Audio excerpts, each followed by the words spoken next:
Le podcast CJDL est une présentation de la brasserie Les Grands Bois à Saint-Casimir. Merci à nos Patreons, The One, Lil Pop, Ben Toll, The Nicest Player in the Game, The Architect, Ultimo Farmer, La Malice, Ricky Bobby, Charles, le champion bébé, Sexy Boy, le bâtisseur, Benny is Money, BITW, Dr. Fun, RDB, Mel, le rebut de Giant, Sir Elias de Vigicolist, Émilie de Pouleuse, de Giant, La Granate, Sab, Damos, Louis de Louis Allo, de Broken Prince, Big Boss et l'apothicaire. Bon show!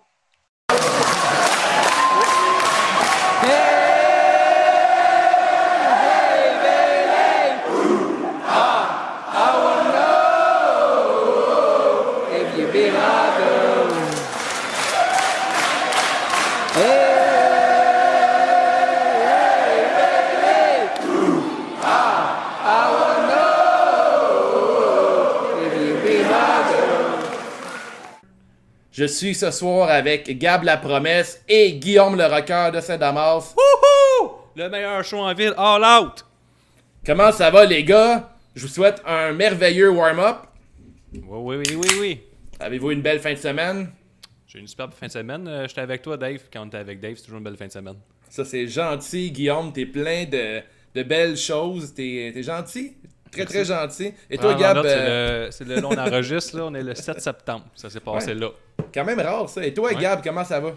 Hey, ça va bien. De retour sur un épisode régulier du podcast. Fait que pour moi, c'est une grande soirée, je dirais. Là. Ouais, ça a bien été. Ça a bien été, puis ça continue de bien aller. Là. Ouais. Quand est-ce que t'as regardé le pay-per-view? Ben moi, c'est ça. Là. Je l'ai pas écouté en live. Fait que puis je vous ai vu réagir en live pas mal sur le groupe Facebook puis tout ça. Puis j'ai cru comprendre que j'avais intérêt à baisser mes attentes un peu. Fait que je l'ai écouté hier soir, la première moitié, puis la deuxième moitié aujourd'hui. Puis ça a été deux longues moitiés pareil. Parce que c'est assez long comme pay-per-view. Ouais, hein? C'est deux longues moitiés. C'est comme regarder le parrain un peu. Ben, c'est trois grosses moitiés. Je te disais qu'à un certain moment donné, j'étais comme, ok, on donne un dernier petit coup. On y va. Là. Ouais. J'avais des flashbacks de WrestleMania. Ouais, pas sur nous 2 autres, jours, là, l'autre d'avant. Là, qui était on écoutait ça dehors chez Dave, Gab. Là. Je sais pas si vous savez, on a mis l'écran géant c'est dehors. sûr, je sais. Puis là, on a bu quelques boissons alcoolisées, puis on était à SQDC avant. Fait que, mettons, après 4 heures, là, j'étais moyen attentif. Fait que là, il faut que je réécoute la finale comme du monde, une couple de matchs qui m'avait intéressé comme du monde. Puis là, pour être plus positif, pour pas chier sur le pay-per-view tout le long. Là. C'est pas ça qu'on veut. Non, on veut pas On va ça, chier un peu dessus, par exemple. On va un peu chier dessus, mais c'était un assez beau setup. L'écran géant là, dans le cours, c'était très adéquat. Très belle initiative d'avoir fait ça dans le cours avec des amis. Ouais. Avez-vous écouté les 2 matchs de pre-show aussi? Ouais, on a tout regardé, Gab. Ouais, ben, on a un podcast de lutte, puis on veut que nos fans aient nos critiques du début à la fin du show. Fait que avant de procéder à l'analyse de All Out, de All Elite Wrestling, on va faire un petit segment de nouvelles. Gab, de quoi tu veux nous parler aujourd'hui? Ben aujourd'hui, il y a une grosse nouvelle en lien avec All Out. En fait, là, c'est Matt Hardy qui a évidemment... je suis pas médecin, mais j'ai cru comprendre que Matt Hardy a fait une commotion pendant son match contre Sammy Guevara, si on peut dire que c'est un match. Ouais. Vous avez sûrement été conscient de ça. Il y a un petit moment où c'est que sa face vire grise après que... En fait, il passe à travers une table, sa tête devient grise au complet, puis il est plus capable de se lever. Donc là, c'est à ce moment-là que je me suis dit, peut-être qu'il fait une commotion. Ouais. Puis en fait, c'est la première chose que vous m'avez parlé du show. Là. Moi, c'est la première chose que j'ai su sur le show, c'est Chris Matt Hardy, on sait pas s'il nous work ou quoi, mais il s'est blessé pour de vrai, on dirait, tout ça. Fait que ça fait jaser pas mal. Et puis, Tony Khan, propriétaire de All Elite, a fait une update sur Twitter. Il a écrit « J'ai une update sur Matt Hardy. C'est des nouvelles fantastiques. Matt est OK, aucun problème. Okay. On l'a envoyé à l'hôpital de façon préventive. Oui. Et il a passé le test MRI et CT, donc les scans. Et il n'a pas de commotion. Il est en train d'être reconduit à la maison en ce moment. Matt va être à Dynamite ce mercredi pour vous remercier, vous, des fans incroyables, pour votre support. Et suite à ça, il y a Rebby Hardy, qui est la femme de Matt Hardy, qui a tendance à pas avoir la langue dans sa poche sur Twitter, qui a dit que c'était de la bullshit. Dans le fond, elle a dit n'importe qui avec des yeux peut voir qu'il y a eu une commotion à ce moment-là, s'il était plus capable de se lever, puis tout ça. Puis elle a même pris un screenshot de la conversation qu'elle a eue avec son chum Matt Hardy en disant What the fuck? You practically cleared that table. What the fuck? Matt, what the goddamn fucking fuck? Donc on voit qu'elle n'est pas contente. Elle dit qu'il y a l'idiot numéro 1 là-dedans, c'était Matt Hardy d'avoir voulu continuer. L'idiot numéro 2, ben, c'est le médecin, c'est toute l'équipe. Elle dit que tout le monde dans le building présent ce soir devrait avoir honte parce qu'il n'y a rien de entertaining avec une commotion. Il y a aussi Brian Alvarez du Wrestling Observer qui a dit qu'il s'était fait I was told, qu'il dit une source me dit que Matt Hardy se sentait vraiment mieux aujourd'hui. Donc hier, là, dans le fond, le 6. Ouais. Puis Raby a répondu c'est drôle, mais moi ou Matt Hardy, on t'a pas parlé, fait que tu dis n'importe quoi. Donc là, on en est là en ce moment. Il y a aussi Tony Khan qui a rajouté que Matt Hardy, là, quand il va être là mercredi, de se rappeler que Matt Hardy n'a jamais été capable de prononcer ses R et c'est normal qu'il va parler comme ça un peu tout croche. C'est ce que j'ai vu. Oui. C'est une nouvelle exclusive, c'est juste de la lutte. Il va être assis. Ouais, le monde, il est toujours arrivé sur le ring en se faisant transporter par quelqu'un sans toucher à terre. Il va le déposer sur une chaise, il va dire pouce en l'air comme ça, puis il s'en va. Il a toujours fait ça. C'est un trademark. Ah oui, on connaît Matt Hardy pour ça. Ses genoux plient pas, puis il entre sur le ring avec l'aide de 2 professionnels. C'était un crise de gros spot. Puis, tu sais, dans la lutte, il y a comme tendance à dire que the show must go on. Puis je pense que Matt Hardy, c'est de la vieille école, puis il a continué. Mais c'est normal que sa femme était en beau fusil. Puis du côté de la Elite Wrestling, je pense que toutes les autres compagnies auraient fait la même chose un peu. Là. C'est un peu ancré dans la mentalité de la lutte. Fait que... Mais si vous voulez avoir une analyse un peu plus poussée, là, vous savez, j'ai des connaissances en construction. Là. Ouais, vas-y, parle-en. Puis le plafond lift, comme on appelle dans le milieu, là, ils ont loué un plafond lift de peintre de 24 pouces de large. Là. Fait que c'est clairement là, le stagiaire qui a été en mise en charge de louer le lift. Là. Quand il a appelé au simplex, ils ont dit c'est un combien de pouces que tu veux parce que le 36 pouces, tu l'aurais demain, puis le 24 pouces, tu l'aurais aujourd'hui tout de suite. Fait que il dit 24 pouces, pour moi, ça fait la job, mais il était crissement pas assez large, ce lift-là. Puis, allez regarder la reprise, quand il monte, là, il est chambranlant, mais les deux gars, leurs cuisses passent, mais surtout Matt Hardy, ses cuisses passent à peine dans le 24 pouces. Là. Ça change quoi, tu parles? Mais quand que Sammy Guevara il part à la course, là, mais un des deux ils ont pas assez d'espace pour bouger, fait qu'il est comme pas à l'aise, puis il swing trop fort dans Matt Hardy. Là. Une course de 24 pouces. Ça, c'est pas long de course de 24 pouces. Fait que c'est un 36 pouces à la maison si vous voulez faire ce genre de spot-là. C'est un 36 pouces de large que vous demandez au simplex. C'est pas bon. En fait, on apprend des choses dans le segment warm-up. Ouais. En plus, grosse nouvelle dans le monde de CJDLL. Le départ de Nick Vallière, votre frère, les gars du podcast. On a eu des grosses réactions sur Facebook et le Discord. La majorité des gens, en fait, tout le monde dit merci Nick d'avoir offert tant de prédictions pour à travers le pool et donner ton opinion sur la lutte. Il va être manqué dans la communauté.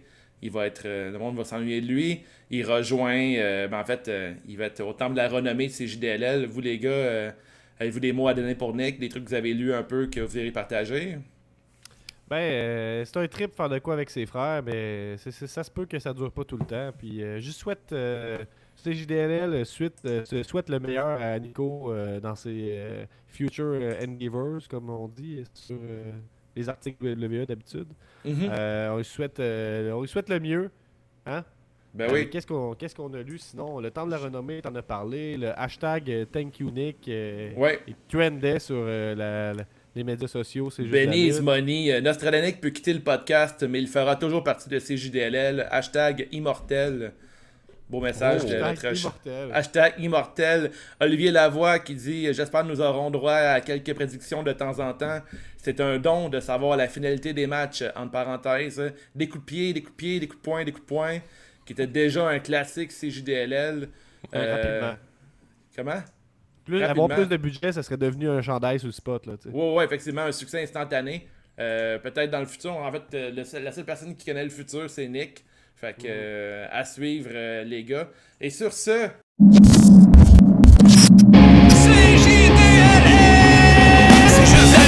juste la lutte. Un nouvel épisode de C'est juste la lutte. Avec Gap et Guillaume, puis Nick, puis les autres. Une sitcom pleine chronique. C'est juste la lutte. C'est juste la lutte. C'est juste la lutte. I'm a genius. D'ailleurs, avant de commencer le kick-off de All Out, on doit annoncer que le champion est toujours Benny is Money. Félicitations, Benny. Tout un champion. Clap de golf. Clap de golf pour Benny. Premier pool. match. Ouais, solide pool de Benny. Premier match, le kick-off. Joey Janela a battu Serpentico. Janela a sauté sur Serpentico avec le son de la cloche. Quel beau nom, hein? Prenant immédiatement le dessus. Au milieu du match, Serpentico a repris le dessus, mais Janela a contré un senton de la 3e corde en levant les genoux. A explosé avec plusieurs grosses attaques pour se faire arrêter à nouveau alors que Serpentico a pris le dessus pendant la grande majorité du match. Luther, l'autre préféré de Wave, a attaqué Sonny Kiss à l'extérieur, mais Kiss a riposté en frappant Luther alors qu'il tentait d'attraper Janela alors que l'arbitre était distrait. Quelques instants plus tard, Janela a fait une descente du coude pour la victoire. Absolument rien d'exceptionnel ici, mais Janela devait gagner, donc la bonne personne a gagné. Si vous voulez en savoir plus sur Serpentico, là, scrollez sur cjustdelutte.com, l'entrevue que Kevin Blanchard, il parlait de tout ça, il l'a affronté lors du WrestleMania Weekend de là 2 ans. Bon callback.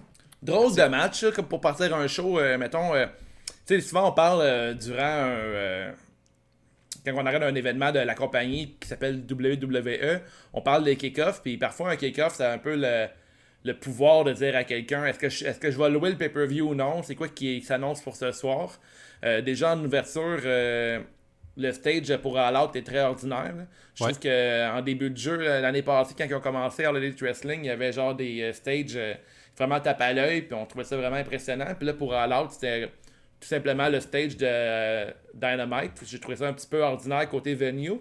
Puis pour ce qui est du match, Serpentico, je connais pas trop sa run en ce moment dans All Elite Wrestling et la raison pour laquelle le match existait. Fait que, du coup, j'ai trouvé ça bien ordinaire comme match. J'ai rien retenu vraiment, mis à part une note de 2,5 sur 5, les gars. J'ai donné un 2,75 sur 5. Puis tu sais, comme tu dis, c'est pas un... ça donne pas le goût de dépenser 50$. C'était ambivalent, c'était ta décision. Ouais. Là, en plus, Serpentico, il arrive avec un saut qu'il a acheté au Party Expert la fin de semaine d'avant. Deuxièmement, il arrive avec un deuxième achat du Party Expert, c'est-à-dire des petites lances comme Spider-Man, comme les enfants ont. Là, ils lancent de la mousse là, avec leur poignet. Il y a ça, puis le caméraman, il l'a pas pogné dans le shot. Fait qu'il a juste lancé comme des rubans avec ses poignets de même, comme Spider-Man, mais on l'a pas vu. Fait que ça, c'est un bon point. Ah, ben c'est des serpentins qu'on appelle en français, fait que ça fitait, genre. Serpentico, Ben, c'est vrai, c'est... Solide. Hein? Solide. Plus solide que le match. Mais je sais que Janela a comme sauté d'en face de Serpentico. Fait que il y avait quelque chose, une rivalité. Mais j'aime bien l'équipe de. J'aime bien l'idée entre Sonny Kiss et Joey Janela. J'aime l'équipe ensemble. Je trouve que ça look. Bravo Luther, pour ça. Luther épouvantable comme personnage et Luther. Là, c'est... Luther est un lutteur épouvantable, effectivement. C'est ça, 2,75 sur 5. On peut passer à l'autre match, je pense bien. C'est plate qui s'appelle Luther quand c'est un mauvais lutteur. Ça part fort. Deuxième match, Private Party qui arrive avec une nouvelle toune, qui était une toune épouvantable. C'est le mot de la soirée, épouvantable. Ont battu John Silver et Alex Reynolds du Dark Order. Le voici, le tag team match d'AEW Buy-In, standard avec une bonne dose d'action, mais Private Party a connu des moments gênants en début de match, c'est à leur habitude. Les choses se sont placées une fois que Silver, qui était un excellent lutteur, a poussé Isaiah Cassidy sur les genoux de Reynolds pour commencer à isoler Cassidy dans leur coin. Mark Quinn a finalement obtenu le hot tag de Cassidy et a nettoyé la maison pour un near fall avec un moonsault press sur Silver. Un autre botch a eu lieu lorsque Private Party, et ça c'était un Chris d'apon, ont fait leur silly string. Je sais pas si vous savez c'est quoi. C'est quand Cassidy est sur l'apron. Non, c'est Quinn qui est sur l'apron, puis Cassidy il court, puis il saute en bas du ring, il s'accroche sur la corde, puis il revient en springboard sur le dos de Quinn. Ouais. Mais là, il y avait souvent, ça, là. Mais il y avait personne de l'autre bord. Fait que il y avait juste pas de lutteur, fait qu'on fait ça pour rien. Mais ça a quand même conduit à une série de nail fall. Mais il a juste passé droite. Il y avait pas d'autres lutteurs, le Dark Order n'était pas là. Mais qu'est-ce que ça a fait quand il a sauté par-dessus? Ben, il est revenu, puis il y avait personne, il est juste comme tombé. L'autre l'a pogné en genre mauvaise prise, archi-laid.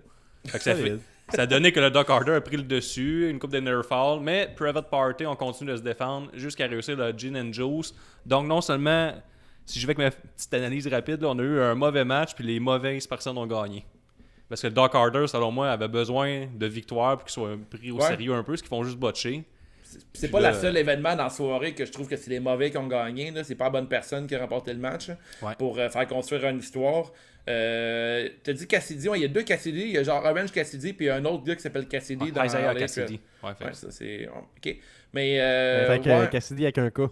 Ah, ok, c'est ça, exactement. C'est comme quand il y a plusieurs Catherine dans ta classe. Ah, moi, c'était qu'un K. Cassidy. Là, c'est Cassidy. Ah, c'est ça qui arrive. Ouais, mais c'était c'est pas c'est un match facilement oubliable aussi, là. Ouais, c'est ça. Mais tu disais que les pre-shows, souvent, il fallait que ça vende le pay-per-view. Là, Ouais. puis... Pas d'accord? Elite, je trouve qu'ils avaient bien fait ça avec les Double or Nothing en mettant le Battle Royale parce que tu vois plein de monde, il y a des surprises, ça donne un peu plus le goût.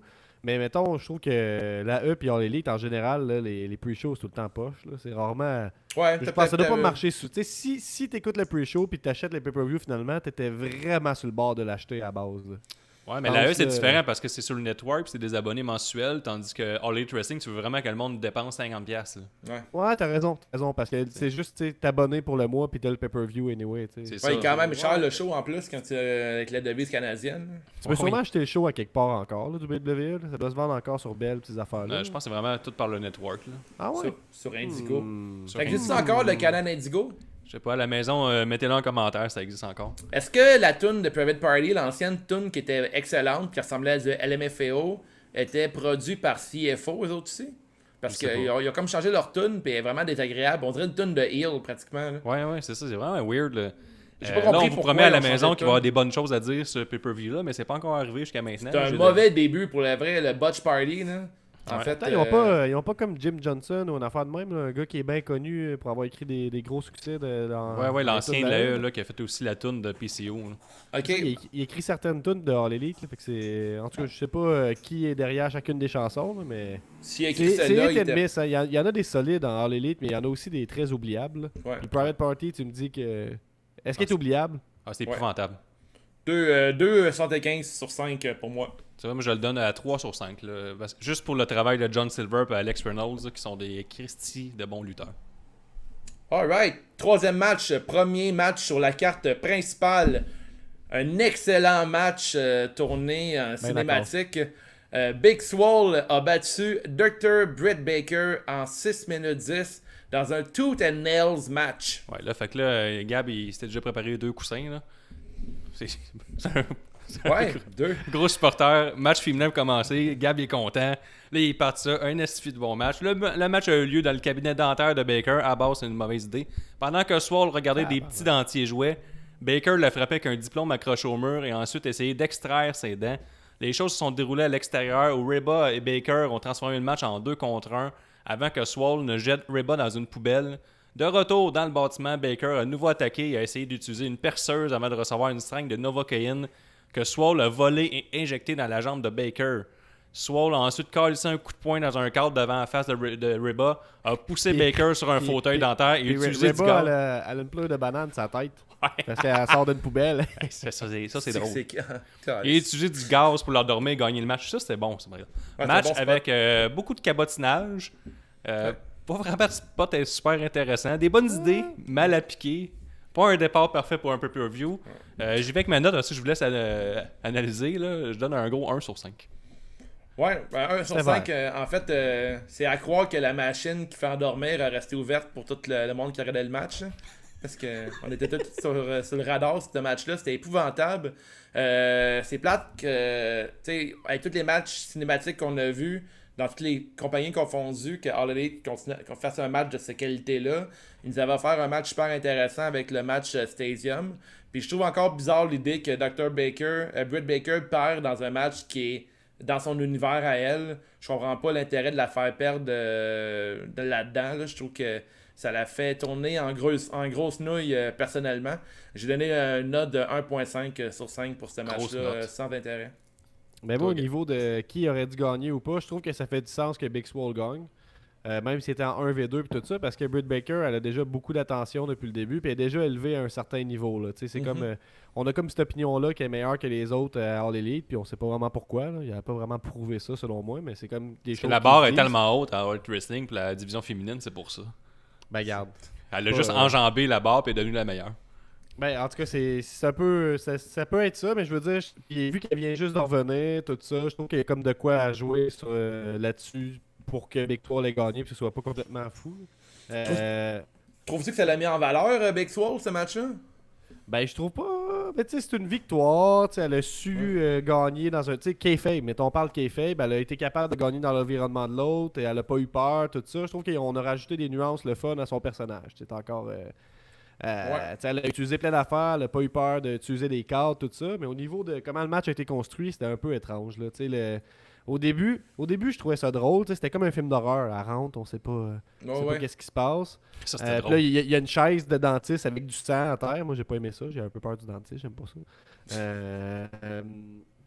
L'ambiance a changé une fois de temps en temps. Mais si je parle du positif, mettons, je trouve qu'il n'y avait pas trop de musique là, dans les matchs cinématiques de la E. Des fois, il y a de la musique tout le temps. Ouais. Il n'y en avait pas trop. Ça faisait que le cabotinage était encore plus évident. Mais que veux-tu? Qu'est-ce qui est weird, c'est que tu sais, on a un spot un DDT sur le top d'un char qui pourrait finir le match. Finalement, c'est comme si c'était pas arrivé, ce DDT-là. Beaucoup de spots qui fonctionnaient moins bien. Les coups manquaient un peu de punch, tout ça. Puis à la fin, mettons, le coup de poing dans le cadre, c'est le finisher à Big Swole, le Dirty Dancing. Okay. Elle fait Dirty Dancing à travers un cadre sur Reba. C'est vraiment intense. Après ça, Dirty Dancing sur l'autre, sur Britt Baker, mais pas de cadre, rien. Fait que tu sais, au niveau de la gradation des spots, on dirait, je trouve que ça n'a pas rapport. Ouais, elle aurait dû mettre la carte dans la face de Baker. Là. Oui, puis ça, c'est après que Baker a essayé de la percer. Il y a un spot avec une perceuse là, aussi. Là, je veux dire, on était dans de la violence. Là, mais bref, moi, je donnerais, pour vrai, là, moi, je donnerais 2.5. Ah, correct. T'es généreux, mais pas trop. Ouais, c'est ça. Bonne note. Match numéro 4, les Young Bucks ont battu Jurassic Express dans un match de 15 minutes de 24 qui aurait dû être, selon moi, le premier match de la carte. Ou dans le buy-in. J'aurais été content de ça. Puis le match aussi là, d'avant, le Big Swole puis le Britt Baker, c'était supposé dans le buy-in. Puis la veille ou la journée même, ça a été monté. Parce que j'ai fait le pool, moi, quelques jours avant. Là, le graphic, c'était le buy-in. Il était écrit dessus. Puis ils l'ont changé. Étrangement, pour l'instant, chaque match, il est meilleur que le précédent. Fait que peut-être c'est pour ça qu'ils l'ont mis là. Peut-être. Je sais pas. Ils match savaient peut-être plus quoi faire avec. Là. On s'est échangé les séquences d'attaque en début de match. Les Bucks ont finalement pris le dessus, piégeant Jungle Boy après avoir été jeté hors du ring avec une série de Norton-like suplex et un petit botch sur celle pour le lancer en dehors du ring. Jungle Boy a presque réussi notre tag, mais Luchasaurus a été super kick. Il a finalement obtenu la tag, ce qui a conduit à une séquence de coups de pied couronnés d'un standing moonsault et un autre du tablier vers l'extérieur sur les Bucks. Après un retour des Bucks, Mid-Card Express ont fait un autre hot tag, résultant à un... Merci. Résultant à un near fall, c'était pour Dave, je le faisais. Luchasaurus a fait un plongeon vers l'extérieur qui l'a laissé hors de l'action, alors que les deux Jackson ont claqué des spear kicks pour 2 near falls sur Jungle Boy. Cependant, le BTE Trigger a terminé Jungle Boy quelques instants plus tard et les Bucks ont remporté la victoire. Ça, c'est intéressant parce qu'on a un peu monté Jungle Boy comme un trop tough. Là. Il a fallu qu'il fasse le BTE Trigger pour le Trop de cœur, mais est-ce que vous avez quelque chose à ajouter, les garçons? Je vais te laisser commencer, Gab, puis je vais terminer avec mes 2 scènes sur la finale du match. Ben, je trouve que c'est un bon match, mais ça a mal commencé avec le botch que tu disais, là, qui essaie de faire l'espèce de suplex en dehors du ring que les deux ils suivent. Là, la Norton-like suplex. Mais c'était pas ça. Il a fait Norton Light. Après ça, il voulait faire la suplex normale pour que les deux passent ensemble. C'est pas juste ça. Après ça, il voulait tomber à terre, faire une autre Norton-like, puis l'envoyer en dehors de la barricade. C'est un peu baller comme move. Sauf que là, ils ont foiré au niveau de la suplex. Puis là, ils ont pas su trop comment rattraper. Fait qu'ils ont juste continué. Il l'a ramassé, puis il a fait le spot. Puis tu sais, quand t'étais observateur, tu comprenais c'était quoi la séquence. Puis j'ai trouvé que rendu là, il aurait pu pas finir. Mais en tout cas, c'est t'es un lutteur, toi, tu le sais, tu l'as vu. Ouais. Je vais recevoir des menaces de mort là, si je fais trop ces jokes-là. J'ai traîné avec des lutteurs dernièrement, là, puis je me rends compte que... Ben, c'est aussi drôle que je pensais dire ça à tout le monde que je suis un lutteur. Moi, je dirais que la hot tag de Luchasaurus est fucking efficace, un des points forts du match. Que j'ai pris d'autres comme note... Luchasaurus, il est fucking efficace en général, on va se le dire. Un esti de bon lutteur. C'est les kicks qui rentrent en tabarnouche. Là, pourquoi ils le mettent pas dans le spot pour la grosse ceinture, lui, bientôt? Là? Je sens que ça ferait du bien. Pourquoi? Parce que tu veux pas brûler tes opportunités. Là. C'est pas encore nécessaire. Plus tard, on va voir que Lance Archer a eu il va avoir la run contre... il va avoir un match contre Moxley. J'aurais mieux aimé avoir un Luchasaurus pour ce match-là que voir un dude qui a perdu contre Cody Rhodes. Là. Faut que tu vois plus loin un peu. Ils s'en servent encore, tu sais. Ça me donne pas le goût de voir plus loin dans la Elite Wrestling quand je vois les décisions comme ça, Gab. Je sais pas trop. Moi, je trouve qu'il garde... c'est lui qui est intéressant dans Jurassic Express. Si tu l'enlèves, Marco Stunt puis Jungle Boy, ils se retrouvent perdus complètement. Marco Stunt encore plus, tu sais. Pourquoi pas 2 matchs en même soirée, tu sais. Pourquoi pas avoir Luchasaurus qui se bat dans la soirée puis plus tard il va dans le Casino Royal. Tu mettons dans des soirées comme le Royal Rumble dans l'autre compagnie qu'on nomme tout le temps quand on parle de l'Elite Wrestling. Mais des fois, t'as 2 fois le même lutteur qui revient. dans un match plus tard, puis là, il va avoir aucune chance, il va être brûlé, mais finalement, il gagne in extremis, puis ça rend de quoi de vraiment intéressant dans le match. Bon, on en reviendra pour le Casino Royal, là, mais moi, je pense que Luchasaurus serait dur pour... Il est plus over que ce qui est capable de faire, je pense. Là. Mais moi, par exemple, ce match-là, c'est... Il y a encore des erreurs. Là, au niveau de... À un moment donné, pendant le match, il y a un near fall que Luchasaurus est en train de bloquer un des box, puis il réussit quand même à aller briser le pin. Il y a comme toutes des petites affaires que je trouve qu'il manque. On peut pas se fier à lui à 100%. Je l'enverrai pas dans un match pour le titre, à moins qu'il soit pour le gagner, puis là, il est pas rendu là pour moi. Mais par exemple, ça a été un 15 minutes qui a passé quand même assez vite. C'est-à-dire, ça, c'est le signe que j'ai aimé le match. Ça a bien été, sauf que ça me gosse un peu face contre face encore, puis les Bucks gagnent, puis que Jurassic Express sont un peu heelish, les Bucks. Ils étaient plus intenses. Mais moi, je les aime comme ça, quand ils sont un peu trou de cul, là, un peu fatigants. Là. J'ai lu sur Internet que c'est leur... Ils étaient de même à PWG. Ben oui. Là. Fait que, tu sais, je les suivais pas vraiment là-dessus. Je ne sais pas à croire que je sais tout, là, mais j'aimais le fait qu'ils sont un peu heel. Mais ça me dérangeait un peu que Jurassic Express était là pour perdre. On aurait pu y mettre contre un autre club. Parce que comme ça, on veut bâtir FTR Box. Ça, c'est sûr, certain. Puis, j'ai terminé. Moi, je donne 3.5 sur 5. Des bons near fall. Puis, j'ai aimé le petit spot qu'ils ont fait. Tu sais, comme HBK contre Shelton Benjamin, qui saute en springboard puis il se fait ramasser par un super kick. Ils l'ont refait, mais en moins réussi. Puis c'est ça, j'ai vraiment aimé la fin là, des box qui justement sont trop de cul. Ils sont comme, ah ouais, tu veux te relever, puis tu sais, on va te finir. C'est une fin qui est utilisée souvent, mais que je trouve toujours efficace. Fait que pour moi, 3.5 sur 5. Toi, Dave? Moi, sur une note positive, j'étais un gros fan c'est deux équipes que j'aime bien, en fait. Là. Puis Jurassic Express, je les aime beaucoup aussi. On a vu Marco Stunt, mais pas trop longtemps pour que je sois mal à l'aise. Pour que j'aille un malaise visuel.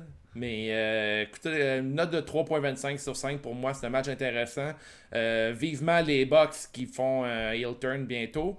Puis j'aurais mieux aimé voir Jungle Boy et Luchasaurus remporter ce match-là. Je crois que ces deux gars-là avaient plus besoin d'une victoire que des Young Bucks dans une finale qui veut rien dire. Là. J'aurais mieux aimé que ça soit, c'est ça, Jurassic Express qui remporte, selon moi. Prochain match, les gars, l'excellente idée de faire un casino Battle Royale. C'est Lance Archer qui va remporter ce match enlevant en 21 minutes 48. Il y a Will Hobbs, l'inconnu, qui a eu une coupe de moments comme des éliminations et qui a émergé tôt comme une véritable menace dans le match. Moi, personnellement, aucune idée c'est qui. On me l'annonce pas. Ça, c'est la phrase que je demandais souvent hier soir. Là. C'est qui, lui? Ouais. Brian Cage est arrivé dans le 3e groupe, éliminant immédiatement Billy Gunn. Ah non, je voulais juste dire Billy, excusez-moi. Mais Darby Allin est arrivé après. Il a brièvement nettoyé la place avec sa planche à roulettes. Sean Spears, l'excitant Sean Spears. Beige. Est arrivé dans le dernier groupe. Il a choisi d'aller aux commentaires et de choisir sa place pour rentrer dans le match. Matt Sydal était le Joker, mais son spot a totalement chié quand il a glissé de la 3e corde en essayant un Shooting Star Press tombant sur la tête. Allez sur le forum de lutte, c'est juste la lutte. Il y a l'architecte qui a mis un excellent meme, Still Real for Us, là, qui ont fait ça. Là, genre c'est comme si Dieu aurait chokeslamé Matt Sydal là, quand il allait faire son il y a des rumeurs qui disent que John Cena était là. Oh, il est signé. Bon, c'est ça, il était là. C'est lui qui a fait le move, le counter à... Solide. Mon note vient de monter d'abord. Cage a rempli de punaise un sac mortuaire avant de fourrer All-In à l'intérieur, de le jeter par-dessus la 3e corde vers la rampe d'entrée pour l'éliminer. Ça, si vous ne savez pas, c'est un spot à Evolve qui a culminé dans sa rivalité avec Ethan Page. Puis on le ramène souvent le sac mortuaire. Là, puis là, il a failli mourir. J'étais mal à l'aise de voir ça, ça faisait mal. Ouais. Les 4 derniers étaient The Butcher, Lance Archer, Eddie Kingston et Sydal. Eddie Kingston, que All Elite Wrestling ne connaît pas les LAX, puis ça me rentre pas dans la tête. Après qu'Archer ait lancé Cage et Hobbs hors du ring, Butcher a été le suivant, puis Sydal laissant Kingston contre Archer. Alors que Kingston et Archer se battaient sur le tablier du ring, Butcher et Blade tentèrent d'aider Kingston, mais Jake Roberts se moquait de Kingston avec son sac contenant ce qu'on pensait avoir un serpent dedans. Puis Kingston, lui, il a peur des serpents. Ce qui a été suffisant pour le distraire pour qu'Archer remporte la victoire. Et j'aimerais mentionner que Matt Sydal a botché sa fin aussi, sa sortie. Fait que l'entrée et la sortie a été botchée, c'était formidable. C'était qui votre vote pour le gagnant, vous autres?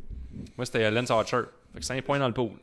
J'avais hésité longtemps avec toi, Gab. Hein? J'avais dit à Darby Allin, je pense à Lance Archer. Finalement, j'avais nommé quelqu'un de l'extérieur, un inconnu.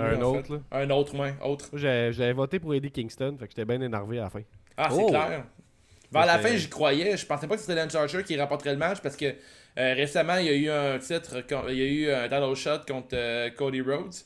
C'est juste Cody, en fait, dans l'Elite. Ouais. Puis il l'a perdu. Gracieuseté de Vince. Ouais, mais je vois pas l'intérêt de ramener Lance Archer contre Moxley cette fois-ci. Fait que je comprenais pas pourquoi c'est lui qui gagnerait. Puis finalement, ils m'ont fait mentir. Là. C'est Lance Archer qui a un autre titre, une autre chance contre Moxley. Puis selon moi, ça enlève. Même. Lance Archer? Ouais. Je le trouve dégueulasse. C'est que je le trouve laid. Là. Je le trouve horrible comme lutteur. J'ai zéro goût de l'aimer pour vrai. Là. C'est horrible, man. Pour vrai. C'est un bon heel, c'est ça que tu me dis? Ah non, je le trouve inintéressant. Là. Ah, que je l'haïs. Puis il y a des tatous dégueulasses pour vrai. C'est un bon heel, ça veut dire. C'est ce que je résume. Là. C'est ça que j'ai retenu. On dirait de la diarrhée, ce lutteur-là. Dave trouve que Lance Archer le meilleur heel de la business. Non, c'est MJF le meilleur heel de la business. Je trouve qu'un autre gars que je trouve qu'il a zéro ce qu'il faut pour être un champion de cette compagnie-là. Moxley est dans une place à part dans la compagnie. On en parlera plus tard pour la course au titre principal All Elite Wrestling. Mais selon moi, Archer a zéro sa place là. J'aurais préféré voir Kingston contre Moxley dans un match violent. J'aurais trouvé ça vraiment plus intéressant. Je trouve qu'ils sont tirés une balle dans le pied avec cette décision-là. C'est une décision de marbre selon moi. Mais je trippe bien raide sur Will Hobbs. Ultra intéressant. Je pense qu'il a battu un record présentement pour le plus grand nombre d'éliminations lors d'un Battle Royale All Elite Wrestling. Je trouve ça super intéressant. Mais encore là, dans la présentation des lutteurs, la formule Casino Battle Royale, je n'y crois pas. Je trouve que c'est de la bullshit. Je trouve que c'est pourri. Il n'y a personne qui est mis à son avantage là-dedans. C'est mal présenté. Là, ils ont fait une différence. Ils ont fait une modification. Ils ont amené les lutteurs un après l'autre avec leur tune, mais genre en groupe de 5. Au lieu de les amener les 5 en même temps. Bravo, c'est un départ. Mais ils sont même pas à mi-chemin pour moi de la solution pour ce genre de match-là. Ils devraient accepter le fait que la meilleure formule, c'est d'avoir un après l'autre. Puis encore ça va durer 1 heure si tu fais ça. Là, ça a duré 20 minutes. On peut ils mettent aux 20 secondes le monde, ils mettent aux 30 secondes. Je sais pas, ils trouvent une formule qui soit plus accélérée. Moi, j'embarque zéro dans le Casino Battle Royale. Absolument, c'est le genre de match que je trouve excitant, les Battle Royale. Mais celui-là, il m'a zéro intéressé. Je trouve ça dommage pour Matt Sydal. Je trouve que je connais pas beaucoup, en fait. Evan Bourne. Ouais, mais il évolué dans le temps que je regardais pas la lutte. Mais je trouve que c'est vraiment dommage son botch. Mais à ce qui paraît, il faisait ultra chaud durant le pay-per-view.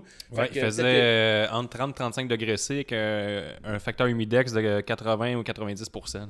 Pour moi, tout le monde avait vu les pantalons de Hangman Page plus tôt dans la soirée. C'était-tu extérieur? Ouais, ben c'est un toit, c'est un stade extérieur couvert. Là, mais les estrades, tu vois dehors, mais il y a un petit toit là, en toile. Là.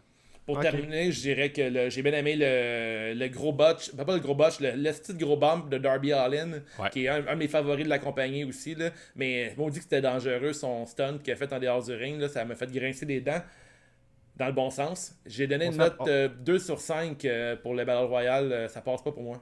On rappelle que c'est un gars qui prend des risques juste pour le fun de prendre des risques. Là. Pour une promo sur Twitter ou qui est passé pendant une annonce, je pense, il s'était écrit ça en bas d'un pont. Là. Ouais, mais il vit pour ça. Il vit pour les stuns dangereux. Là, il trippe. C'est l'adrénaline qu'il a besoin, ce gars-là. Puis c'est un vrai casse-cou. C'est pas une gimmick. Ça crée des réactions. Puis ça peut faire des bundles, des packages intéressants plus loin dans la compagnie. Là, faire des compilations de tout ça. Mais c'était un peu inutile comme spot pour moi. Mais moi, Battle Royale, j'ai bien aimé ça. Pour de vrai, je suis arrivé là avec l'intention d'avoir du fun. Là, puis c'est sûr que moi j'ai aimé le fait qu'il n'y ait pas de bullshit de tout le monde rentre un après l'autre. Là, ça va être un clusterfuck. Il n'y a pas de façon que ça ne soit pas. Là. Même dans un Royal Rumble, il y a des moments où c'est pas efficace. Là. Puis là, tu as du monde qui sont pas de tous les calibres là, qui sont là-dedans, on s'entend. Là, fait que c'est normal qu'il y ait des frictions des fois, mais j'ai vu des affaires un peu spéciales. Le Hobbs qui est le gars qui paraît le mieux dans le match. Mais selon vous, c'est qui a paru le mieux dans ce match-là, mettons? Hobbs. C'est Hobbs, selon moi, sans aucun doute. Hein. Eddie Kingston puis Darby Allin. Ouais, moi tout. C'est ce que je me rappelle. Même top 3 Guillaume, j'ai pas le choix d'être d'accord avec lui. Ah oui, puis Jake Roberts avec son sac qui a l'air d'un vieux débile là, qui vient t'harceler quand tu sors du McDo. Puis, tu sais, genre, je m'en vais à 3h du matin, c'est genre un vieux monsieur de même qui dit hey, j'ai vu quelque chose, c'est que je sais plus ou moins bizarre que la prostituée qui t'a attaqué dimanche matin. Ben, il pourrait être en couple, mettons. Tu besoin de quelque chose? Ouais, t'as besoin ça, j'ai trouvé ça un peu lame là, qu'on ajoute qu'Eddie Kingston a peur des serpents tout d'un coup. Là. Je sais pas si c'était déjà kayfabe, là, mais... Moi, j'aime ça. J'ai le fait qu'ils connaissent vraiment pas LAX, c'est Artisan Santana. Là, tout le monde les connaît pour être. Toi qui le sais, là. Mais de quoi tu parles, ça? J'ai pas compris, Guillaume. Vois-tu? C'est parce que dans le fond, ils ont fait le. Il y a une grosse rivalité à Slammiversary il y a 2 ans. On avait trippé sur ce pay-per-view-là. Puis il y avait le vieux LAX contre le nouveau LAX. Le nouveau LAX, c'était Santana Ortiz avec leur coach Eddie Kingston. C'est ça? Ouais, c'est ça. Puis dans les Indies, ils sont super populaires pour être ensemble. Puis là, moi, je pensais qu'Eddie Kingston allait essayer de venir les chercher, mais il y a une nouvelle gang. C'est comme s'ils se connaissaient pas. Fait que c'est juste ça. En même temps, Guillaume, je te donne un peu raison là-dedans parce que, absolument, All Elite Wrestling aime ça faire des clins d'œil au passé dans d'autres divisions. Puis comme, tu sais, nous remettre une histoire dans le ring. Puis je trouve qu'un Battle Royale, souvent, il y a des histoires qui se passent dans un ring. Puis des fois, ça fait progresser des rivalités dans le futur. Tandis il y a pas une petite alliance, tu sais. Moi, j'aurais aimé ça qu'il y ait un face-off, là, tu sais. Ouais, exactement, il aurait pu vendre la mèche pour quelque chose. Même chose pour Hobbs, comment il a fini son match. Ça a été vraiment précipité. Le finish a été mauvais aussi. Je trouve que ces matchs-là ont un potentiel de créer des histoires dans le futur. Puis ça s'est pas déroulé pantoute comme ça pour le match. Ouais, fait que moi, je donne un 2,75 sur 5. Le Cage, tout qui a bien paru, mais moi, il y a une affaire que je trouvais drôle que Sonny Kiss a éliminé Jake Hager, qui a été là full longtemps. Ouais. Puis tout de suite, là, je me suis dit, Chris, grosse affaire, Sonny Kiss qui élimine Jake Hager quand même. Puis là, tout de suite après, Sonny Kiss se fait éliminer par Brian Cage. Fait qu'il y a comme des petites affaires que je trouvais pas trop logiques des fois. Je suis comme, pourquoi t'as fait. Il y avait une affaire qui était bonne, c'est Brian Cage qui a frappé Ricky Starks, puis Darby Allin l'a éliminé. Fait que ça, on continuait la rivalité parce que Ricky Starks a pété Darby Allin à l'extérieur, l'a mis dans le sac mortuaire, puis l'a swingé. Fait que ça, c'était bon. Ça, c'est une bonne histoire, mais il manquait quelque chose. Seidel, vraiment, c'est tout de sa faute. Là, si ça downgrade un peu. Là. Chris, il y a un gros. La caméra est juste sur toi, tout le monde arrête de lutter pour ton spot, puis tu t'éclates la face. Ça arrive, mais regarde. C'est dommage, c'est dommage. Ça fait souffrir le show. Je donnerais un 3.25 à ce match-là. J'ai trouvé ça bien plaisant malgré les botches et tout ça. Puis j'ai mes lunettes roses aujourd'hui. Puis aussi, je voulais faire du pouce là-dessus. Matt Sydal a eu des commentaires. Il a parlé finalement de ce qui est arrivé, le botch. Il a dit je pense que c'est un signe. J'ai manqué mon move. La prochaine fois que vous allez me voir, je vais juste avoir du nouveau matériel. Gardez votre troisième œil ouvert, whatever, de quoi de même. C'est comme s'il disait qu'il allait dropper ce move-là puis que c'était un signe pour lui. Puis il a dit que au moins son début était mémorable. Bon. Effectivement, ouais. Anyway, il a quasiment déclassé Titus O'Neil au fameux Royal Rumble dans son entrée. Quel moment, par exemple. Anyway, c'est pas grave, on se relève. Hein? Quand on tombe à cheval, les gars, on se relève. Exactement. Match numéro 6, Matt Hardy, commotionné, a battu Sammy Guevara dans un match de 6 minutes 5 dans un Broken Rules match. Et là, je rappelle aussi que si Matt Hardy perdait, il devait quitter la All Elite Wrestling, ce qui va expliquer ce qui s'ensuit. Le match a commencé au TIAA Bankfield avec Hardy exigeant que Guevara lui fasse face.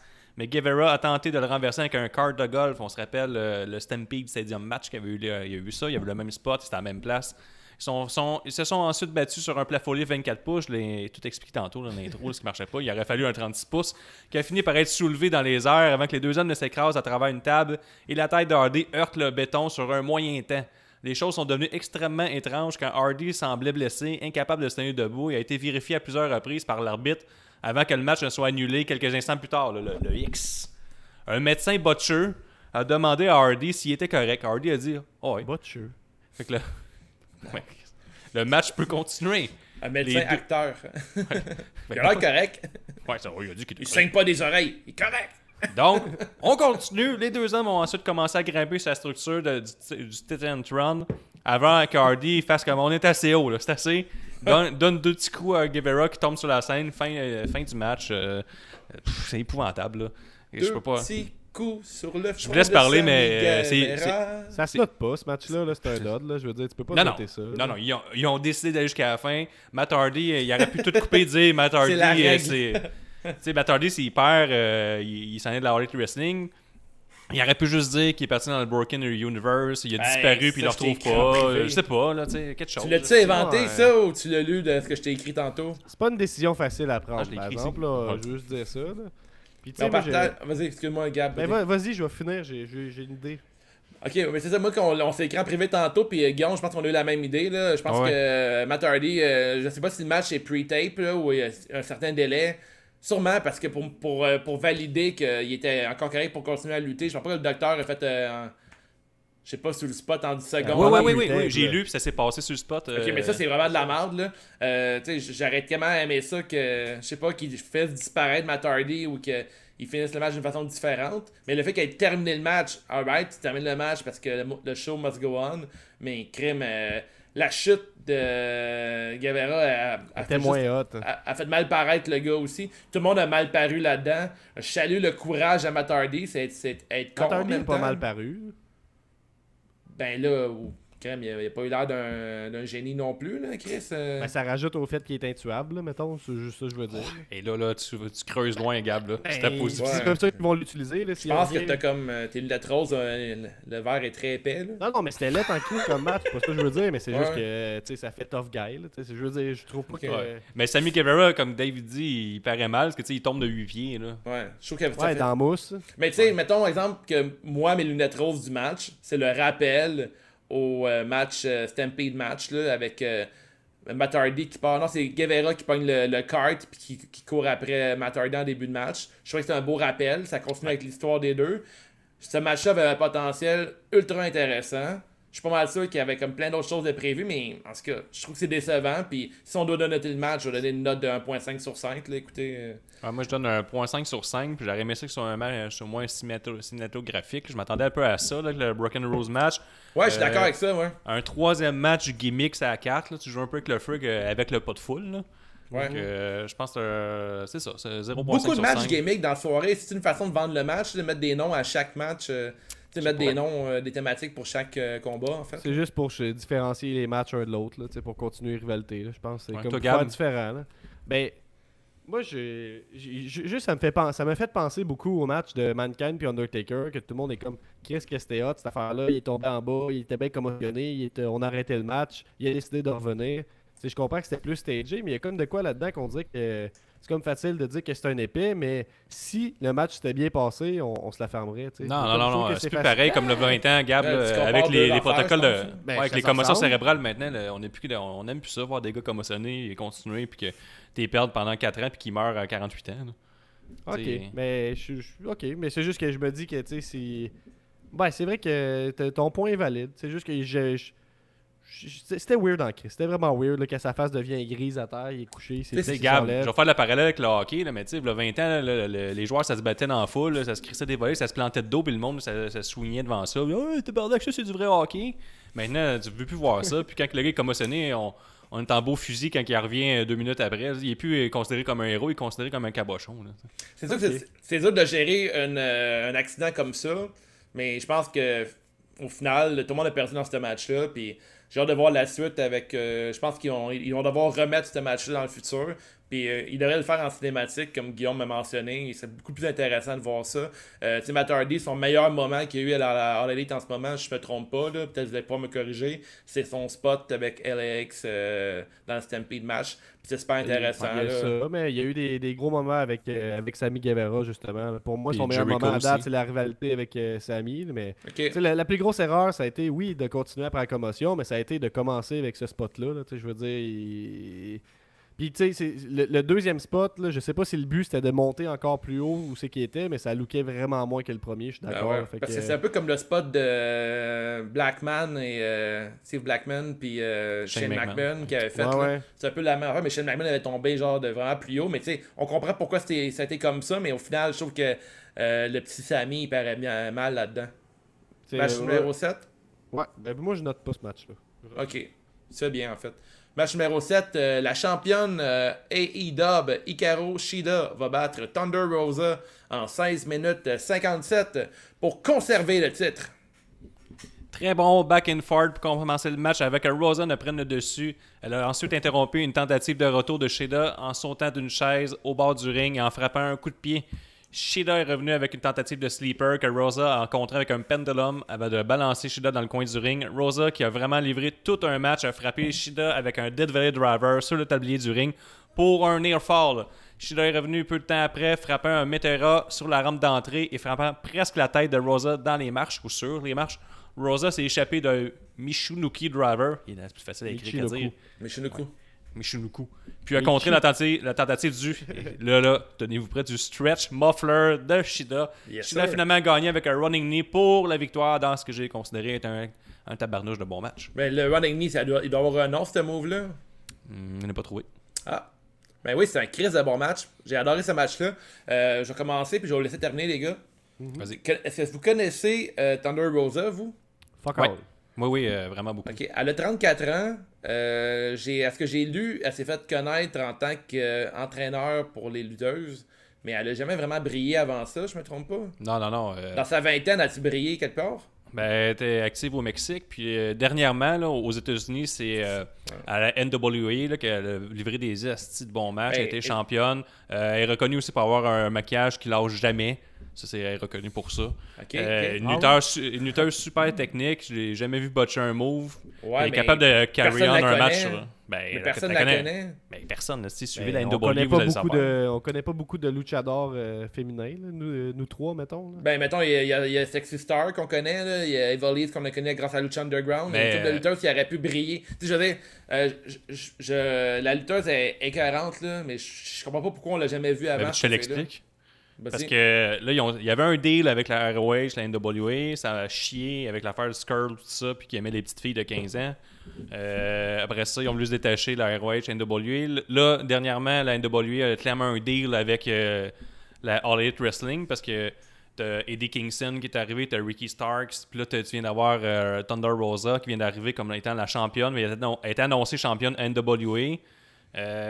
On fait encore un clin d'œil au passé parce que dans le temps, quand la WWF avait signé Ric Flair, il était arrivé avec la ceinture NWA, puis Vince McMahon ne savait pas vraiment c'était quoi, puis il était annoncé juste comme un champion d'une autre fédération. Là, il annonce vraiment comme le champion de la NWA.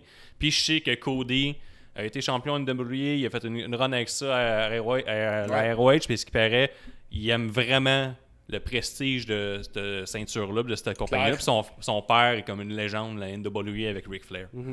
Bref, c'est pour ça qu'elle est là. Puis moi, je dirais aussi que je viens de faire une petite recherche, puis elle a été à la Lucha Underground pendant 4 ans, à partir de la saison 2. Comme entraîneur, elle a pas lutté. Non, elle a lutté. C'était la leader de la Riptile Tribe. Elle s'appelait Cobra Moon.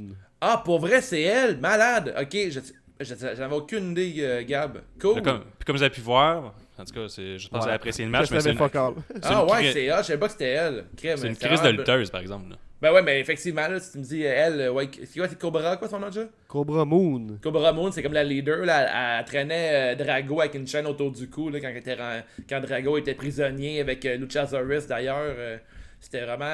D'ailleurs, Lucha Underground à la maison, si vous n'avez jamais regardé ça, lâchez la lutte, là, c'est vraiment... Ça s'écoute comme une série télé. Ouais, là, saison 1 à 3, c'est écœurant, puis après, la 4, vous êtes pas obligé c'est comme Rocky 5 que vous ne le regardez pas. Parfait. Ma note pour Hikaru Shida contre Thunder Rosa, je donnais 3,75 sur 5, un excellent match. Les gars, je vous laisse en parler. Toi, Gab, as-tu quelque chose à dire? Ben pour moi, c'est un gros crise de match, 4 sur 5. Ça aurait pu être encore plus... On rock la note! Ben non, il y a 3.75. Ah, moi, j'ai 4 sur 5. Ok, on peut rocker à 2 sur 3. Ben oui, c'est un duo. Lui, c'est le batteur en arrière. J'ai compris, célibataire en arrière. Je pense que Aussi. c'était le roasté ben l'air. Célibataire. Célibataire. Oh! Mais c'est ça aurait pu être plus élevé la note, mais je trouve que la soirée souffre beaucoup du manque d'ambiance. Là, on n'entend pas la foule. Je trouve que ça joue sur le match. Là, Il faudrait un Thunderdome. Ouais, c'est ça. Mais tu sais, j'y pensais, puis j'étais comme... Ça me fait tellement chier les bruits en canne, mais en même temps, quand j'en ai pas, je suis pas content pareil, parce que je trouve qu'il manque d'ambiance. Fait que... T'es un vrai fan de lutte, c'est ce que ça veut dire. Ah, c'est comme quand tu check How I Met Your Mother, puis au début, tu commences, puis il y a comme des rires en canne, puis ça te gosse. Puis on est t'es entends plus, puis t'es aimes bien. Là, je pense ouais, mais je pense pas que ça va arriver avec la lutte. Là. C'est pas, ça fait plus partie du show, là, les réactions. Là. Puis, opinion impopulaire, mais j'ai trouvé que Jim Ross puis le commentaire a fait une bonne job sur ce match-là en particulier. Là. Je suis d'accord, Jim Ross capotait bien raide sur le match, legit. Là. Il a pas fait de commentaires misogynes comme plus tard va faire. Là. Non. Il souligne des belles affaires que moi j'ai pas vues. À un moment donné, j'ai juste écrit Falcon Arrow. Je sais pas qui le fait à qui. Là. Je pense que. En tout cas, il y a un Falcon Arrow qui est fait. Ça termine en juste. C'est Shida qui le fait. C'est un one count tout de suite. Puis là, t'es au commentaire, il dit JR, comment c'est un move de vétéran, ça, parce que Thunder Rosa, il a pas laissé prendre sa jambe, tout ça. Je trouve qu'ils ont vraiment mis de la chair autour de l'os là, pour pour le match. Là. Fait que pour moi, c'est un 4 sur 5. Puis on la connaissait pas. C'est ma découverte de la soirée. Puis je vais suivre qu'est-ce qu'elle fait maintenant. Là. Fait que Absolument. gros match malgré le fait qu'il n'y avait aucun hype là, pour ma part. Fait que, Si vous voulez la 4 sur 5. connaître, là, allez sur YouTube, googlez Thunder Rosa NWA Championship. Là, elle a fait un match de championnat là, super bon. Là. Regardez Cobra Moon.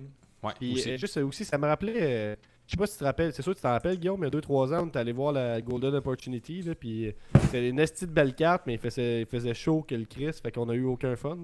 Ouais. Je sais pas si tu te rappelles. Je Ouais, me dis que peut-être que le monde se sentait comme ça. Puis c'est pour Ah ça qu'il y ouais, avait pas de bruit, possible. là, Ouais. tu sais. Il était étouffé, il était crevé On bien raide. s'avait vu là-bas. Ah ouais? Ouais, Ah, à c'était- Québec? Ouais. Eh ben. Ouais. C'était Moi, épouvantable. J'étais à Québec, je m'étais perdu, je cherchais Trois-Rivières. Je manquais une sortie. Ta note, Guillaume, les deux, vous rockez la note. Ah ouais, on a rocké. Ouais. Avant de passer au prochain match, on a une promo de Keep Sabian qui rock le crop top à la Ouais. maison. Ah, Si t'es un gars pis tu sais pas mettre de crop top, pis tu dis, écoute, je vais pas assurer des filles avec ça. Keep Sabian date Penelope Ford. Fait que pense 2 fois si tu veux mettre un crop top pis tu penses que c'est pas Chicks Magnet de faire le move. Ouais, c'est comme si tu Sonny- penses être Sonny Kiss costumier. aussi. C'est comme si tu dis être costumier, tu pogneras jamais avec les femmes. Ouais, Mais effectivement. il Ah, là, y en a ton- un- il y en a un qui date Sasha Banks. Ouais. Sonic Hey, Kiss porte toujours un crop top, puis ça pogne aussi. effectivement. Fait que Avec on les est gars, là. mais ça Ouais. pogne pareil. Mettons qu'il rock plus le crop top que Otis, mettons. Oh, c'est oui, il y a aussi ça aide qu'il n'y ait pas un gros jambon sur son crop top. Là. Ouais, en fait, c'est ça, c'est le matériel du crop top qui est important. C'est pas la personne qui le porte. Puis sa Fait promo, que- dans le fond, c'était pour plugger son Twitch. Ouais. C'était ça. C'est Elle a drôle, pas mais c'était pour faire un manqué, petit jab à WWE aussi. Là. On en a pas parlé des nouvelles, mais vous avez suivi ça. La WWE, ils ont comme annoncé formellement qu'ils interdisaient à leur talent d'utiliser Cameo, Twitch et tout ça sous leur nom de WWE. Puis c'est ça. Puis là, c'était un call à ça directement. Kip Sabian, il fait une promo sur je sais plus quoi, là, un match qui s'en vient. Puis il dit ah oui, j'oubliais. Il sort son carton écrit Twitch. Puis il est écrit dans le bas la All Elite approuve ce message. Tu sais. Ce message a été approuvé par la All Elite. Fait que c'était clairement un jab direct de WWE. C'est que c'est le qui fun annonçait que tu focuses tout le temps sur l'autre compagnie là, après un an. Là. Ouais, Je trouve c'est que ça, j'allais ça dire c'était un bien. peu, Je trouve ça le fun de brag que tu traites bien ton talent. Tu sais. Ça, je suis correct. là. Ouais, ça c'est comme ouais, c'est ok, je suis correct. 8e match, Dave. Ouais, 8e match, Natural Nightmares, avec Scorpio Sky et un gars que je sais pas c'est qui s'appelle Matt Cardona, ont battu le Dark Order en 15 minutes. Cardona, c'est un bon inside que personne n'était là. là. Ouais, Cardona ah, a c'est pris plate. Moi, je la trouve drôle. Cardona a pris le premier hot tag, a frappé Cole Cabana jusqu'à ce que Evil Uno et Stu Grayson ouvrent les cordes et envoient Cardona au sol. Dustin Rhodes a pris l'autre hot tag avant de builder cela vers une confrontation Sky contre Brody Lee. Anna Jay s'est impliquée mais a mangé un coup de pied par Brandon Rose tout en recevant des commentaires déplacés de Jim Ross. Après avoir apparemment terminé Marshall, Lee l'a jeté dans le coin pour qu'il puisse taguer Rose avant de lui passer sa discuss close line. Lee a tagué Cabana pour lui donner l'honneur de piner Rose, mais Cabana a raté son moonsault et a été roll-upé par Rhodes pour la défaite. Après le match, Lee, furieux, a crié à Cabana « Je t'ai mis en place » avant d'envoyer les troupes backstage pendant que Uno l'aidait à se relever. Ça, c'était hot. Ouais. T'aimes le Gab, match, Je suis d'accord Gab? avec ce roll-up là. Ouais, ouais. T'as rien d'autre à dire sur le Tu match? t'en parler? Et c'est parce que je vois que t'as pas l'air d'accord avec le roll-up à la fin, mais je trouve ça le fun. On avance. C'était un match qui servait à quelque chose. là. J'étais comme pourquoi il y a sa carte à base, pourquoi il y a autant de monde. Encore là, je pense que Scorpio Sky et Matt Cardona, ça aurait pu être un tag team 2v2, Natural Nightmares contre Dark Order. Je vois pas Ouais. ce que Scorpio Sky et Matt Cardona faisaient là. Matt Cardona, son finisher soque toujours autant qu'avant. Ouais. Il réussit toujours, c'est pas ça l'idée, mais ça jamais je vais croire à ce match-là pour finir un match. C'est là. pas genre le Blitz là, qu'il appelle, là? Ou... Je sais pas comment il l'appelle. Il y a mais un c'est- nom de marde aussi. C'est comme le... J'ai aucune idée c'est quoi le nom pour de vrai, mais... Il ressemble à Matt Ryder. À Attack Ryder. Ouais, il ressemble un peu à Zack Ryder. Ouais. Il ressemble un peu. D'ailleurs, des belles garde-robes du côté de Anna Jay. J'ai bien aimé son suit à la Yoshi Rai, là, avec ouvert dans le dos. Là, tout Jim ça. Ross aussi. Ouais, ben c'est ça. J'ai cru comprendre ça. Barbecue C'est sauce. quoi qu'il a dit? Il a dit, Barbecue c'est sauce. moi ou elle vient de elle a eu un problème Ah. avec sa garde-robe ou Il s'est c'est juste moi excusé qui le soir espère? même, là. Pauvre petit Ben oui, monsieur. non, mais c'est il va correct, faire une là. Je veux joke, dire, là. Il a le droit d'avoir des érections lui aussi. Il y a 10 ans, il avait le droit de voir, il aurait eu le droit de voir Anna Jay puis il disait hey, je la vois puis j'ai le goût de faire ça aurait passé, ça aurait été drôle. En plus, il est là. même pas connu pour faire ça, Jim Ross des calls comme ça. C'est pas mettons comme Jerry the King Lawler, Jim Ross a toujours été comme super respectueux de tout ça, me semble, non? C'était pas si pire qu'est-ce qu'il a dit. En même temps, c'est pas la fin du monde ce qu'il a dit là. Hey Gab, on fait du spectacle. C'était pas un Sammy Guevara qui était comme hey, j'ai le goût de la fucking rape là. Non, exact. Il a dit hey, bon, en tout cas, bref.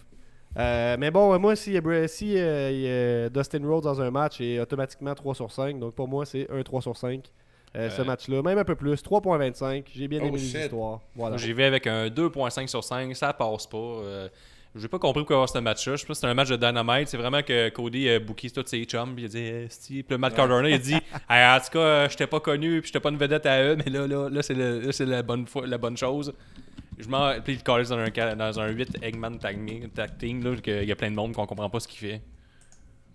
Donc, je donne un 2.5 sur 5. Ouais, de mon côté, le match, ce que j'ai retenu, c'est que comme toi, Guillaume, je trouve que ça avait l'air d'un match d'un épisode de la semaine régulière. Là. Il n'y avait pas de... Le fait que Cardona et Scorpio Sky étaient dans le match, je trouvais que c'était un peu weird. Je trouve que, ben tu sais, Matt, j'aime vraiment pas son nom, là, Matt Cardona, je trouve qu'il y avait du gear vraiment qui lookait. Ouais. Versus Scorpio Sky, qui a l'air d'avoir d'un gars qui est récemment séparé, là, il a comme pas de linge. Ouais. Fait que, il, comme il était mal habillé. Je comprends pas l'idée d'avoir mis. D'avoir fait perdre la gang de Dark Order quand ils sont récemment puissants avec. Ils ont perdu à cause de Colt. Ouais, l'histoire continue avec Colt Cabana qui est comme un peu le nouveau venu de la gang. Puis ils ont gagné le match même en l'ayant perdu, c'est ça qu'on comprend. Ouais, Brody aurait gagné sans il y a eu des bonnes séquences, par exemple, Stu Grayson et Evil Uno, ils font de la petite magie par bout sur le ring. Là. Ouais. Mais il y avait trop de c'est pas parfait. Il fait comme un pop-up, là, il lance ses épaules, il lance un temps sur l'autre. Puis je l'ai reculé comme 2 fois, puis j'étais comme hey MJ, viens voir, t'as-tu vu comment c'est smooth? Peux-tu t'imaginer faire ça? Puis tu sais, on balait ça du revers de la main parce qu'ils sont dans un match un peu throwaway qui aurait pu être sur Dynamite, là, mais. Ouais. J'ai donné une note de 2,75 sur 5 à ce match-là. Je trouve que c'est un match un peu sans saveur pour ma part. Ce qui nous amène au match numéro 9. Mais avant ça, il y a une grosse promo de Dustin Rhodes quand même. Oui, il raconte, c'est vrai, je l'ai pas pris en note. Ben Dustin Rhodes qui vient juste parler de je sais pas trop quoi, là, puis il est juste content d'avoir gagné. Puis là, on lui annonce, on m'annonce à l'oreillette que ça a été confirmé par Tony Khan. Tu as un match contre Brody Lee, Monsieur Brody Lee, mercredi prochain pour le titre TNT. Comme ça. Il fait une promo belle fun, old school, avec des bons niveaux. C'est comme, j'ai appris ça dernièrement, les niveaux de promo avec Brad Alexis, merci. Pas fort, après ça, très fort. Je trouve qu'il y a un bon rythme dans sa promo pour que tu restes attentif tout le long. Il est à la bonne école aussi. Solide, efficace. Puis c'est ça, il dit t'es mieux d'être prêt parce que ce train-là est parti, il est pas prêt d'arrêter. Mercredi, je m'en viens, puis l'enfer est avec moi. Une affaire de même, là. Fait que je suis une bonne promo. Il s'enligne pour une bonne défaite contre Brody Lee la semaine prochaine. Mais pourquoi c'est vrai, pas mettre, ça en prend des bonnes défenses. Là. Pourquoi ne pas mettre de pas avoir mis cet enjeu-là dans ce match-là, le 4 contre 4, que si le team d'Austin remporte, il y a un title contre Brody Lee, ça aurait pu rendre le match plus intéressant. Il y aurait plus eu une saveur match de pay-per-view plutôt qu'avoir ce qu'on a eu comme point, match Dave. samedi soir. C'est un podcast depuis longtemps. C'est très fort, ouais. Je suis d'accord avec toi. 9e match. 9e match, mes favoris FTR ont battu Omega et Adam Page dans un long match, mais excellent match, je vais le dire tout de suite, de 29 minutes 37 pour remporter le Tag Team Championship de AEW. Page a demandé à Omega de lui faire confiance et de lui permettre de commencer le match, ce qu'Omega a accepté, mais cette décision a immédiatement mis la table pour leur problème sous-jacent en tant que partenaire. Vous ne me remerciez pas pour le mot sous-jacent. Tu vas scraper un mot en anglais dans pas long, anyway. Après un gros départ des champions, Page s'est retrouvé en difficulté alors que le travail d'équipe de FTR commençait à prendre le dessus. Tu vois leur nouveau nom, là, qu'elles sont PAE, là, je suis capable de le dire. Plus tard, on s'est échangé l'avantage du ring jusqu'à ce que Omega frappe accidentellement Page avec un V-Trigger. Omega a essayé de retirer Page du ring, mais Hardwood, épouvantable leur nouveau nom, l'a traîné dans son coin et FTR ont fait le Mindbreaker pour un compte de 2. Ouais. On a refait la séquence 2 fois. Puis la deuxième, c'est pour la victoire. Ouais. Après le match, Omega semblait prêt à attaquer Page, mais s'est éloigné, le laissant allonger sur le ring. Dans les coulisses, Omega a dit aux Young Bucks « I'm down ». et les 3 ont quitté l'arène. Et voilà. Le mot manqué, c'était done. I'm Hey. doink the clown. Hey, 2 boulies, hein, ça c'est drôle. Hein? J'ai résumé un I'm match de 30 doink. minutes. Là. Ça m'a tout pris de résumer ça en pas longtemps. Excellent résumé, Guillaume. Je vais ouvrir la discussion, les gars. J'ai trippé ce match-là. Tu sais, si on suit un peu les notes de Wave depuis le début de la soirée, à part le match féminin. Interdit de parler de toi à 3e personne. Je te Ouais, c'est un peu moyen. Nostradamus est mort avec ça. Je t'arrête de m'étouffer. Mais FTR, je les adore. Attends, je m'étouffe trop. Vas-y, Gab, parle. Ben, Ah non, c'est la Gab va crise parler de pendant merde. 22 Je pense que minutes, c'est des c'est- pires tag teams, ça n'a pas rapport, sont old school, sont pourris. Ok. Tu t'étouffes-tu encore? Vas-y. Non, c'est pas vrai. Mais j'ai vu que quelqu'un nous a écrit ça sur Facebook, là, sur le forum. Là, Oui, c'est pas pour. le Patreon, Sir Elias de Hey, Vigicologist. mon vegan Ouais, brother c'est from ça. another mother. Je comprenais son point, qui disait qu'il aime pas le fait que ce soit des gars old school puis tout ça, mais je Ouais. pense que c'est comme fait pour que tu détestes pour ça, si c'est de quoi que t'es pour détester. Je sais pas si c'est clair ce que je viens de Ouais, dire. ils sont tellement là, habiles sur un ring pour se placer au bon endroit pour couper l'autre d'aller taguer, les affaires de même. Tu sais, ils disparaissent souvent du match là, ou de la caméra. Puis là, il y en a un qui arrive là, comme blindside tout le temps. En tout cas, bref, je les adore, moi, FTR. C'est comme Randy Orton dans le sens qu'il y a moins de surprises avec eux d'une certaine façon parce qu'ils ont une structure qui est vraiment mise de l'avant, puis c'est ça qui est important dans leur match. Ouais. Puis c'est soit t'aimes pas ça parce que tu le vois venir, ou soit t'aimes ça parce que c'est bien fait. Moi, je suis dans la deuxième catégorie. Il y a beaucoup de structure dans leur match, puis c'est clair que ce qui manque à la division tag team All Elite, c'est de la structure. Fait que je pense que FTR est la bonne équipe pour amener de la structure. Je le répète encore une fois. Ben, même c'est dans leur storyline, c'est parce qu'ils disent que l'arbitrage, ben pas l'arbitrage, les matchs tag team, c'est clusterfuck à All Elite Wrestling. Dans le fond, c'est pas Chris, pris au oui, sérieux. man. Puis dans leur match, t'es obligé de tenir la petite corde. Ils ont des règlements propres à leur match tag team. Puis ceux qui les affrontent, c'est comme si c'était des boxeurs. Tu sais, mettons, Saul Alvarez, il fait ça. Là, quand le monde l'affronte, ben, ils ont des règlements spécifiques. Là. Lui, c'est des affaires de poids, tout ça. Là, fait que, ils font comme un autre clin d'œil que c'est un vrai sport. Un jour, dans leur clause de match pour les Tu dois aimer affronter. Oui, j'adore ça, exactement. Bref, FTR, je les adorais. Il y a 30 minutes de crise de bonne lutte. Builder un match de 30 minutes, il faut que tu aies 4 bons lutteurs. Ouais. 3,75 sur 5. Dave, je te laisse la parole. Ouais, même chose que toi. Moi aussi, je rate la note avec toi à 3,75 sur 5. C'est faible comme note. Qu'est-ce qui aurait pu monter ça à 4 pour vous autres? Moi, en Je fait, comprends pas, là. ce qui m'a un peu fucké, c'est le finish qui était manqué. Puis un peu quand tu regardes un bon film, un excellent film, si la fin, elle te rend. Si la fin est moyenne, tu donnes la note. Je trouve qu'une fin, c'est important quand c'est bien. Ça doit être bien réalisé. J'ai pas compris la fin, puis je la comprends pas encore aujourd'hui. Je me suis retapé des segments du match pour pouvoir prendre une coupe de notes. Mais écoute, ça enlève rien au match. C'est un 3,75 fort pour moi. Là. C'est pas, Moi je aussi, vais prendre moi aussi. Je vais emprunter un terme de construction, là, mais Merci. c'est un gros 3,75 sur 5. Pour moi, c'est un match à regarder durant la soirée. J'ai adoré le travail d'FTR qui, comme Guillaume a mentionné, tous les petits détails sont là. Tout ce qui est un tag team, il l'applique bien. Puis je trouve que c'est malheureux ce côté de All Elite Wrestling. Le fait qu'ils ne respectent pas les règles du tag team, ça enlève tout à un match de tag team. Tu sais, un match tag team devient intéressant avec les tapes, avec la séquence de 5 secondes que tu as le droit d'être sur le ring. Tous ces petits détails-là rendent un match tag team intéressant. Puis la venue de FTR dans l'univers de la All Elite Wrestling va beaucoup aider la division tag team. Puis de mettre ces gars-là comme champions, je trouve que c'est du génie. Puis structure. Puis FTR, j'ai adoré qu'il travaille le genou droite de Kenny Omega lors du match. Kenny Omega, c'est son arme de prédilection. Le V-Trigger, il l'utilise souvent. Puis FTR, ils sont attaqués immédiatement à son genou droite. Fait que je trouve que c'est super brillant. Moi, j'ai trouvé comique à la fin qu'Eggman il est fatigué, il est détruit par le match, il vient pour faire un câlin à son chum, puis il se tasse, puis il tombe à terre. Là. Très bon Comme, oversell. c'est quoi ça? Puis à la fin, Omega qui a grabé une chaise, puis qui a comme hésité d'aller frapper. Non, c'était un lutrin en bois. C'était pas Pardon, une chaise. un lutrin en bois. Il a comme hésité d'attaquer. Ça, c'était Adam weird, Page. j'ai trouvé. J'ai pas Ouais. aimé ça. Ben, en fait, c'est comme l'histoire est un petit peu mal racontée, mais ensuite il a quitté la rampe sans Hangman. Il a jasé un peu avec les Bucks. Il a pas voulu jaser plus que ça. Il est allé dans le char tout seul. Il est parti. Je veux mon Kenny heel. Je veux 2021 est l'année de Kenny Omega selon moi. Puis j'ai adoré, c'est que les 4 gars étaient très chics. C'était bien habillé. Niveau Jean Héroldi, c'était A1, là, tout le Ouais, monde. absolument. J'ai aimé Hangman aussi que les Page, FTR soient identiques, ils fitaient. Puis Hangman Page, puis Kenny Omega, ils fitaient pas. Fait qu'on voyait déjà que l'équipe n'était pas soudée. C'était vraiment bon. T'sais, au niveau visuel, le match, tout était bon. C'était bon. Toi, Gab, tu sais quoi ta note? 4.25. Gros crise de match. Puis je pense que vous seriez avec moi à cette note-là s'il y avait eu plus d'ambiance dans la soirée, selon moi. Parce que, Veux-tu qu'on rock la je vois note à 4? je vois pas de grande différence entre ça et les matchs qu'ils ont eu avec DIY au TakeOver, ce genre de trucs-là. Là. Pour moi, Wow, non, calme-toi. c'est 29 minutes, là, tu peux pas faire de miracle. Puis pour moi, si ton match il dure 30 minutes puis c'est Ouais. pas un 4 sur 5, c'est qu'il a manqué sa shot. Ben Puis moi, pour c'est un Gab, 4.25. c'est le pacing du show, c'est le booking du show dans un esti de long pay-per-view de mettre un autre match de 30 minutes quand il y en a déjà de 15 à 20 minutes. Là, c'est la fatigue qui embarquait. Là. Si je le presse, je le sable, je l'écoute tout seul dans un an. Je donne une plus grosse c'est note ça. que Moi, là. disclaimer, déjà mes attentes étaient basses pour la soirée. Puis ça, c'était ma deuxième partie. J'ai écouté la première partie hier, puis ça, j'ai commencé avec ce match-là aujourd'hui. Ok, Fait que, c'est j'étais bien Tricheur. réveillé. Là, puis... Mais n'oubliez pas Tricheur. qu'il y a un bout que Omega a fait un V-Trigger dans la face de Hangman Page aussi. Peut-être pour ça qu'ils ont voulu vendre l'histoire avec le coup de chaise puis le coup de lutrin en fait. Là.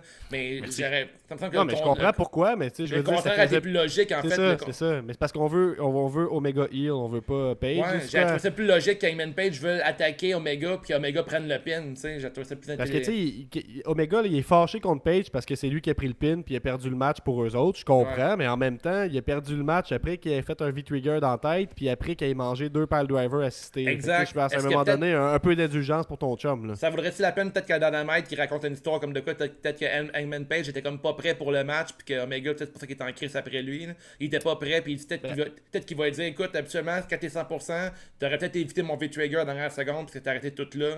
Puis étant donné que t'étais pas tout là durant le match, ça va coûter notre Moi, je pense match. que dans l'histoire, on a dépassé le point de non-retour. La décision de Omega, faut qu'elle soit prise. Il va se tourner contre lui. Puis je pense que il faut que la prochaine fois qu'on le voit, il va. Tu sais, la raison pourquoi il n'est pas frappé avec la chaise, c'est qu'il atteint une meilleure opportunité pour lui faire plus mal. Moi, je suis rendu Ouais. là dans ma tête.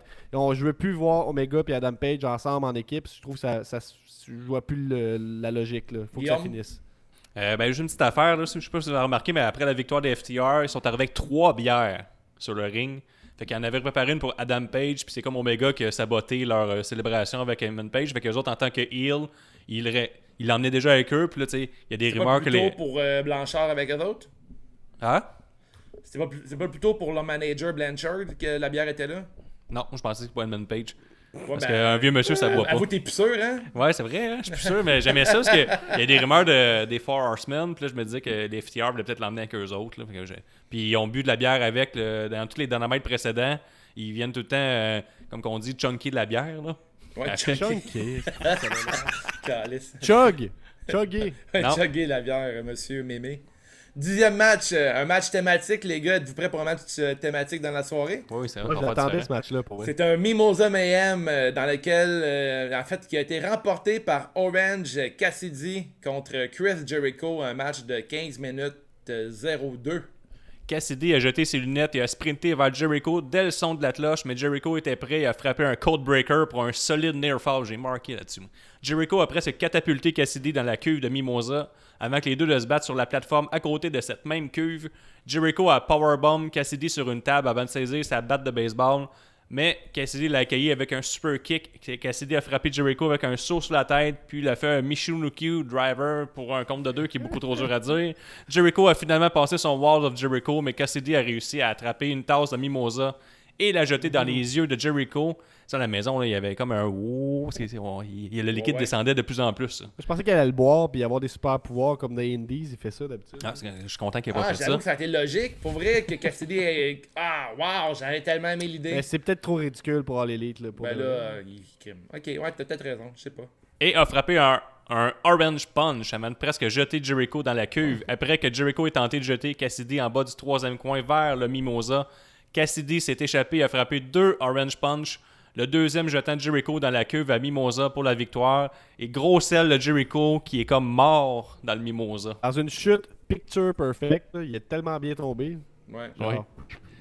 des petites Ça- choses, là, mais. Ça l'a joué sur repeat sur le compte Jericho et de AEW. Gab, je te laisse ouvrir sur ton appréciation du match Mimosa. Tu sais, une rivalité vraiment intéressante pour moi, je trouve. On fait de quoi de le fun avec Orange Cassidy. Il en parle, c'est le test pour voir s'il est capable de. Il a fait une grosse promo, Jericho, en vent. Je sais pas si c'était d'ancien Dynamite ou quoi, là, mais il est dans le package. Il y avait Jericho qui parlait de Cassidy. Il disait, tu sais, c'est le test, voir si je suis capable de faire des des superstars de main event avec qui je veux. Je pense malheureusement que Orange Cassidy, il sera au main event, mais juste parce qu'il est over. Je pense qu'il il manque encore un petit quelque chose au niveau de... Tu sais, il va se rendre au top, mais il faudrait qu'il y ait des grosses promos ou quelque chose parce que c'est pas des gros matchs qu'il fait, là, malheureusement. Là. Puis là, aujourd'hui, on a eu le Orange Cassidy complètement sérieux. On l'avait déjà essayé contre Pac, puis c'était un bien meilleur match contre Pac, je pense, à Revolution. Là, le deuxième match entre Orange Cassidy et Chris Jericho, c'était pourri, fait que ça avait descendu les attentes un peu. Là, moi, j'ai eu du fun tout le long dans ce match-là. C'est pas au niveau de la lutte, c'était pas super impressionnant, on s'entend. Ce qui a été fait a été bien réussi. Puis, c'est juste de l'entertainment. Quelqu'un qui est sur le bord de tomber dans une piscine. C'est comme ouh. Ouais, c'est ça qui manquait. Il manquait la foule. Là, mettons que Jericho est sur le bord de tomber puis il se retient. Là, puis la foule fait C'est ça. oh. Mettons, mais 20 000 personnes de la All Elite Wrestling, c'est des fans en feu. C'est un match super le fun à regarder. Tous les matchs seraient meilleurs avec une foule. Mais tu sais, surtout celui-là, vu qu'il est un peu ridicule, tu as besoin de la foule qui aide et qui embarque. Là. Mais tu sais, je retourne à ce que Gab a raconté. Tu sais, All Elite Wrestling ont tendance à vraiment embrasser ce qui s'est passé dans le passé des lutteurs. Puis ils s'en foutent de faire des trucs drôles. Tu sais, ils l'ont fait avec le match au Stadium qui est mémorable. Pourquoi pas avoir fait le spot avec le jus, avec Orange Cassidy, ça a été malade pour vrai. Là. Parce que si tu le fais une fois, ça va faire partie de lui tout le temps. Là, mais combien de fois qu'il y a du jus d'orange autour d'un ring, en grande quantité comme ça aurait pu être pas pire, tu sais. Ouais, lui il entraînait tout le temps avec lui une bouteille de jus d'orange, puis honnêtement, je trouvais ça poche. C'était comme boire, c'était comme Popeye avec des épinards, puis tu sais. Ça a été abusé en fait le stunt là. Okay. Je pense qu'il a dépassé ça, puis s'il veut vraiment se rendre... Si c'est correct, c'est un petit opener dans les matchs de comédie, c'est correct, là, mais pour ce qu'ils veulent faire avec lui, je trouve que ça n'a pas rapport, cette partie-là. Le Code Breaker de Jericho, il est plus efficace comme avant? C'est plus rendu son finisher? Non. Son finisher, c'est Judas Effect. Là, parce que malheureusement, le spot, c'est sûr que c'est pour un gros near fall, là, mais quand Cassidy a fait une attaque de la troisième corde, puis que Jericho l'a reçu en Code Breaker, j'ai cru pendant un instant qu'il allait le... Deuxième Code Breaker du match. Ouais, exactement. Je trouve que c'est plate un peu pour... dans le booking, je comprends pas trop cette décision-là. Ben, dans le fond, Jericho, il a gagné des matchs avec le Code Breaker à la All Elite Wrestling, mais contre des jobbers. C'est comme là, il montrait que Cassidy était un main eventer. Ouais, je sais, mais absolument, ton move, quand il est de la deuxième corde, ton finisher, c'est fort. C'est pas son finisher, c'est un signature move. Ok, c'est rendu son signature. Alright. Après, j'aurais peut-être aimé que la thématique du match, ça c'est un détail, là. J'aurais trouvé ça intéressant que pour gagner le match, il faut que ton adversaire soit dans le jus d'orange et que tu rajoutes le champagne par-dessus lui pour créer ton mimosa. C'était déjà mélangé. Ouais, je sais, ça ressemblait plus à du fruité, un peu dilué que de l'eau. Ouais, il était très transparent, le jus d'orange. C'était comme genre du jus fruité, exactement. Là, ou le mélange que la mère a fait là, dans un punch là, avec de l'eau. J'ai dit la mère. Yes, la mère. C'est comme ça que t'appelles ta mère. La mère. c'est JR qui m'a dit de dire ça. Puis moi, c'est un 3.5 très généreux que je donne à ce match-là pour saluer. Moi, c'est mon genre de match gimmick. J'ai trouvé ça drôle, j'ai trouvé ça le fun. Ouais. Je vais me rappeler de ce match-là avec 3.5 pour moi. Ouais, tu fais très bien. Ok, moi, c'est un 3.25. Tu vois, moi, juste un petit peu en bas, 3. Fait 3, 3.25, 3.5. C'est une gradation. Prochain match. C'était meilleur que le deuxième match qu'ils ont eu ensemble. Ouais, c'était épouvantable. Ouais, ok, j'ai pas vu le deuxième match en fait. Dernier match, main event de la carte, d'une longue carte pour All Out. On a Jon Moxley qui va battre MJF en 23 minutes 42 pour conserver le titre All Elite Wrestling. Après quelques attaques de MJF, Moxley a fait passer l'action à l'extérieur où il a rapidement pris le dessus. De retour sur le ring, MJF a failli réussir un crossroads, mais a quand même réussi à faire un armbar avant que Moxley ne reprenne le dessus grâce à son avantage au niveau de la force physique. Une petite distraction de Wardlow a permis à MJF d'attaquer à nouveau le bras de Moxley et de reprendre les choses en main. Moxley est revenu lorsque l'action est de nouveau sortie du ring, bien qu'il se battait maintenant avec un bras blessé. Avec l'action de retour sur le ring, MJF saignait abondamment du visage suite à un... je sais pas comment on appelle ça, genre la bascule dans le coin, là, dans le poteau du ring. Je pense que c'est comme ça qu'on appelle ça, ouais. De Moxley, et le champion a dû lutter contre son instinct pour ne pas faire son paradigm shift qui avait été banni du match dans le contrat signé 2 semaines auparavant. Moxley a réussi un Gotch-style pipe driver, mais MJF a pu s'en sortir avant que Moxley ne commence à lui mordre le visage ensanglanté. MJF a de nouveau attaqué le bras de Moxley, notamment en le piétinant de la 3e corde. Après que MJF ait craché au visage de Moxley, le champion a de nouveau cherché à faire son paradigm shift, mais s'est arrêté, permettant à MJF de faire sa soumission, le Salt of the Heart, jusqu'à Moxley brise la pine. La prise, je veux dire. Finalement, Wardlow a sauté sur le tablier du ring, a distrait l'arbitre pour lancer la bague à MJF. Moxley, voyant la bague après que MJF n'ait pas réussi à l'attraper et réalisant que l'arbitre était distrait, a passé son paradigm shift pour la victoire. Il y a plein de belles choses dans ce match-là. Là. Je peux vous laisser aller, mais j'ai surréalisé ce match-là tantôt. Là. Veux-tu commencer, Gab? Ouais, pas grand-chose à dire. J'ai trouvé que c'était un super match avec une victoire pour moi qui était prévisible, là, que Moxley allait gagner. Puis j'espère que j'ai eu ça dans le pool pour dire ça, là, mais je suis pas mal sûr. J'ai trouvé que la question bonus qu'on avait, c'était est-ce qu'il va y avoir du sang. Il y en a eu, puis je trouvais que ça n'avait pas rapport, ça n'a rien donné pour moi de rajouter du sang dans ce match-là. C'est mon avis personnel, ça n'a pas nuit au match nécessairement, mais je trouvais pas que comme un Cody Dustin Rhodes, ça ajoutait quoi que ce soit. Ça a pas, pour moi, en tout cas, ça n'a pas. C'était un callback au dernier Dynamite, tout ce que Moxley s'est fait ouvrir par MJF, mais c'est tout. Là, ouais. Peut-être. J'ai été content que MJF ait pu perdre puis qu'il reste protégé dans l'optique où il n'a pas réussi à prendre sa bague, il n'a pas réussi à avoir vraiment l'aide de Wardlow. Moxley a fait son paradigm shift alors qu'il n'avait pas le droit. Fait qu'il y a pas qui peut continuer entre eux autres pour plus tard. On bâtit quelque chose. Dans ce sens-là, c'est encore du gros booking pour John Moxley qui conserve le titre comme il devrait. Parce que c'est le. Tu sais, John Moxley, c'est la All Elite Wrestling. À la base, c'était Chris Jericho, c'est rendu John Moxley. Bon match, là, une longue défense. J'ai trouvé ça solide. Là. J'ai pas grand chose d'autre à dire. Là. Pour moi, c'est. T'avais juste 5 minutes à dire là-dessus, dans le fond. Un Chris de bon match. Ouais, juste 5 minutes. Pour moi, j'ai peut-être comme 30 secondes. 4.25 encore une fois. Puis, 4.25, c'est bon, c'est une bonne note.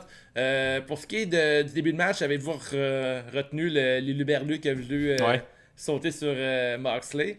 C'est quand même bizarre, le gars il réussit à rentrer sur. Il y a un gars qui a voulu attaquer Moxley en début de match. Il a voulu serrer, il a voulu, comme JR dit, essayer de toucher son héros. Puis il y a Moxley, comme Dave souvent il dit. Dans la foule, il y a quelqu'un dans la foule qui a voulu. Quand John il descend les escaliers, il y a quelqu'un de nulle part qui est sorti pour essayer d'aller voir John Moxley, puis il s'est fait retenir rapidement par la sécurité qui était on point. Puis Moxley l'a vendu, s'il a regardé la caméra, il a trouvé ça drôle, puis il a continué. Ouais, c'est quand même cool. Là, il se passe de quoi entre MJF et Wardlow? Je pense que c'est la deuxième fois que Wardlow fait perdre MJF. Ouais, exact. Ouais. Ok, juste j'ai trouvé ça super intéressant. Pas mal le meilleur match de la soirée, je pense. J'ai adoré le look d'MJF, les joueurs de bobette 2020. J'ai trouvé ça intéressant qu'il y ait même un quote que 2020 is MJF. Là. C'est très intéressant, là. C'est la pire année, en tout cas de mon humanité à moi. Là.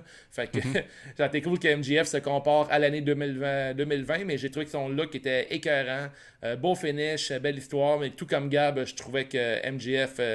il fitait pas contre Moxley. J'ai hâte d'avoir un lutteur qui va affronter Moxley et qui va me vendre l'idée qu'il y a des chances de battre Brody Lee. Ouais, Brody Lee, ça a déjà été fait, là, mais c'était ça. Là. Ouais, mais Brody Lee encore là, c'était trop tôt, là, on savait. C'est de le construire, en fait, je trouve. Je trouve que c'est encore la première de la All Elite Wrestling, mais je me répète. Je donnais une note de 4 sur 5 pour moi. Même peut-être un 4 sur 5 fort. Pour moi, il y a quelqu'un qui peut battre Moxley, mettons, en ce moment, à All Elite. Pas en ce moment. Pas en ce moment. On va faire bien Kenny, le en ce moment, tu disais. Pas Kenny là, mais Kenny 2021. C'est ça que j'attends avoir un Kenny Omega Hill qui va s'entourer de The Elite. Je verrais même un Kenny Omega qui jase backstage avec Cody Rhodes puis qui l'attaque puis qui dit fuck The Elite, j'ai le goût d'être avec. Je pense que ça va rouler entre Cody et Hangman. Je sens des belles choses qui s'en viennent du côté de l'Elite Wrestling, puis que ça va rendre le truc beaucoup plus intéressant d'avoir Kenny qui est 100% Kenny, là, parce que pour l'instant, on est loin du cleaner que j'adore. Ouais, puis c'est pour le match aussi, là, ce que j'ai aimé, puis on en a parlé, on l'a regardé, moi puis Dave, là, c'est MJF tout le long, il était comme moins fort que Moxley. Ils n'ont jamais été au même niveau lutte. Il a fallu que MJF triche pour prendre le dessus. Il dominait Moxley, il dominait vraiment. Exact, ça c'était le fun, parce que c'est lui le champion. Ouais.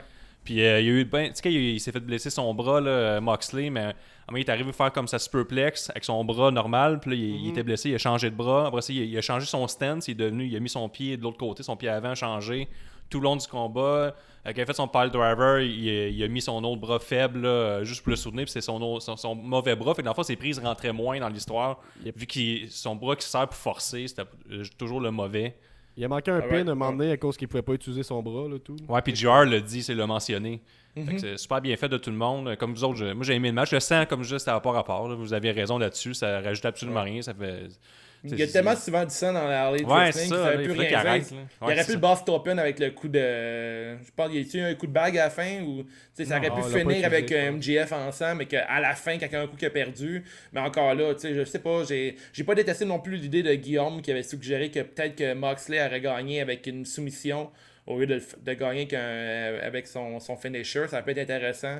Mais bon, écoute, très bon match. Voulez-vous donner une note pour l'avenue Ben moi, le match, j'ai pas donné match. Je donne un 4 sur 5. Je te suis là-dessus, Dave. Puis toi, Gab, je sais pas... 4.25 pour 4.25. Je salue la créativité au niveau du work du bruit. Puis des fois, on note l'avenue, mais le stage est un peu ordinaire pour la soirée. J'ai trouvé ça. Puis la longueur du... Mettons, si on est dans la note, la longueur trop long, un show trop long, un stage ordinaire... puis là, la foule, il n'y a pas de foule, mais tu sais, il y aurait pu tuner up un peu le son, là, ça enlève un peu à l'ambiance. Même je peux rajouter trop de matchs, trop de longs matchs aussi. Il aurait pu shorter beaucoup de matchs. Drôle de pacing aussi pour ouvrir la soirée avec le match cinématique. 3 matchs gimmicks aussi. Ouais. On l'a mentionné au courant de la critique aussi. Puis moi, si j'ai calculé toutes mes notes, là, je sais pas si vous avez fait de même, mais moi, ça me donne 55% là, ma moyenne. Fait que ça ne passe pas. Le barème, c'est juste la lutte. C'est sûr que Matt Hardy nuit à tout ça, mais c'est les autres qui ont mis le match, ils l'ont pas arrêté. As-tu cumulé ta note, Gab, avant qu'on passe aux awards? La cumulée en pourcentage? Ouais.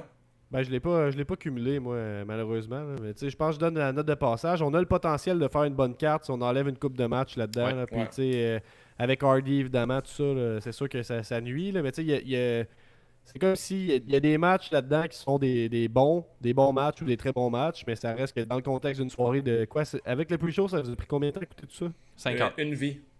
Une vie? Ouais. Ben c'est ça, c'est un peu trop. Là. Pour moi, 3 heures, c'est le gros max. Là, puis, je trouve qu'on a vraiment dépassé à la limite. Là. Une note de 47% pour moi, tout cumulé. Là, ça n'a vraiment pas passé comme soirée. Puis on l'a mentionné, je pense, dans le début d'émission. C'est sûr que je suis pas le plus grand fan de Harley Wrestling, mais j'étais avec Guillaume, mon chum Lil Pop et Magnifico. Puis c'est des bons fans de la Harley Elite. Puis eux, de leur côté non plus, ils n'ont pas apprécié le spectacle. En général, comme Gab me mentionne, ce qui souffre, c'est qu'il y a des matchs assez faibles puis c'était trop long. Mais si on avait enlevé 2-3 matchs à la carte, on aurait eu beaucoup plus intéressant. Ouais, puis les attentes étaient hautes parce que toutes les pay-per-views de la Harley Wrestling, là, si on regarde toutes nos notes qu'on a données là, dans nos podcasts, là, c'est tout le temps des top. C'est les top pay-per-view notre top 10 de l'an passé, il est gênant parce que c'est comme 8 matchs genre l'élite, une affaire de même. Là. Exact, tout nouveau, tout beau qu'on dit. Hein. Puis on n'a pas parlé aussi, là, mais tu sais, on va parler dans le niaiseau et tout ça. Là, fait qu'on passe aux awards. Alors, on passe aux awards. La pause pisse. Si tu pars pisser pendant ce match-là, tu n'as rien manqué, Gab. T'as peu, allez-y. Dave, pour moi, c'est pour Dave, ça va être Baker contre Big Swole. Pour moi, c'était une bonne pause piste de 6 minutes. C'est parfait. Ça te donne le temps de faire ton pipi, te laver les mains, te servir une autre bière et de retourner sur ton siège. Moi, j'ai vraiment pas aimé le match de Natural Nightmare contre Doc Harder. C'est vraiment le booking du match, j'ai pas aimé. C'est les mauvais qui ont gagné. C'est pas la bonne équipe selon moi. Donc, pause piste pour ça. Toi, Gab? Pour moi, je pense que ça pourrait être celui-là ou le match des Bucks là, que je trouve qu'il n'avait pas sa place à la carte. Là. Les deux, c'était pour moi des matchs qui pouvaient être sur Dynamite. Là. Ouais. La prochaine, la clap de golf. Plus gros mot de la soirée, meilleure décision scénaristique. Bref. N'importe quoi qui te donne envie d'applaudir, Gab? Je sais pas, faire venir Thunder Rosa de NWA, puis ce partenariat-là qui commence pour aller chercher ailleurs du talent féminin pour élever la division. Je trouve que ce serait ça. Parfait. Ça, moi, j'y vais avec Luchasaurus quand il a plongé du ring vers les estrades ou vers la foule. Là. J'ai popé là-dessus, c'est un monsieur 7 pieds qui fait ça. J'étais impressionné. Toi, Dave?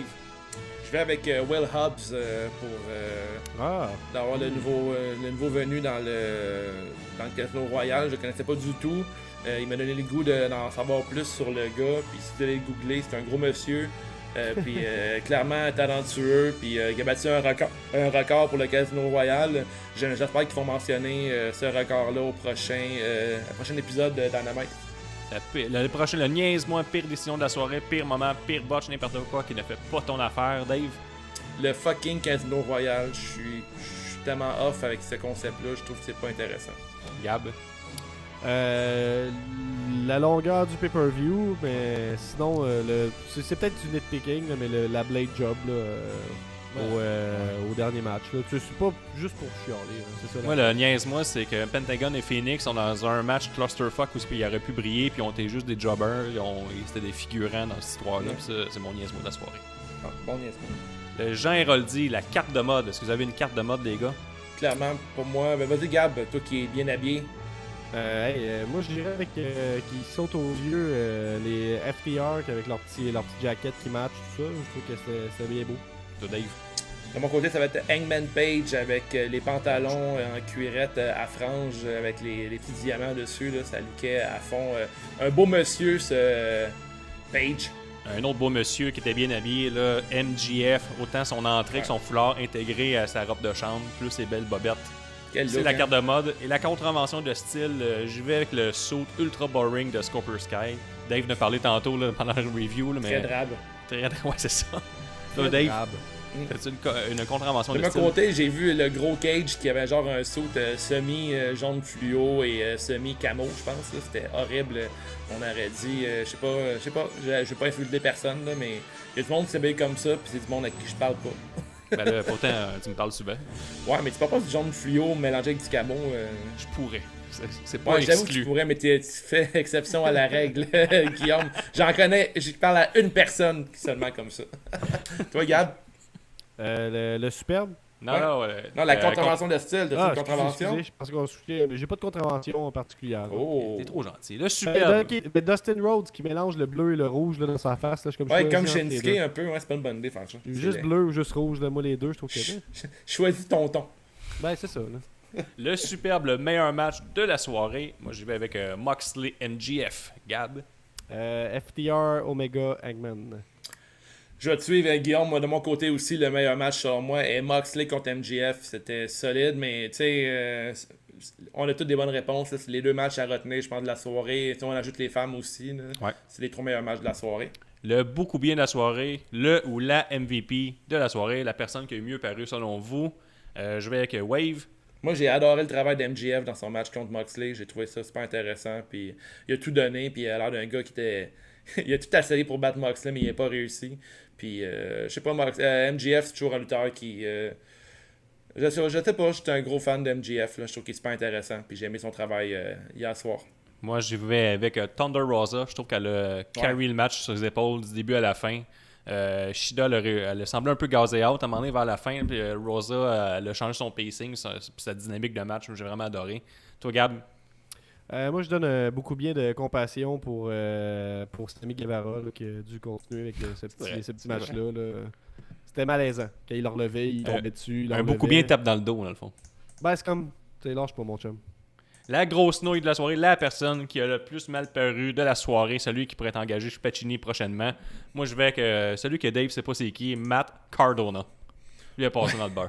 Ah ouais, solide grosse nouille. Mais de mon côté, j'ai donné ma nouille préférée. Là, c'est la nouille toute allée de la lutte professionnelle. J'ai nommé Sean Spear. C'est bon choix. T'as pas aimé ça quand il est allé parler aux commentaires? Pour vrai, on pourrait baptiser la grosse nouille le Sean Spear de la soirée. Là.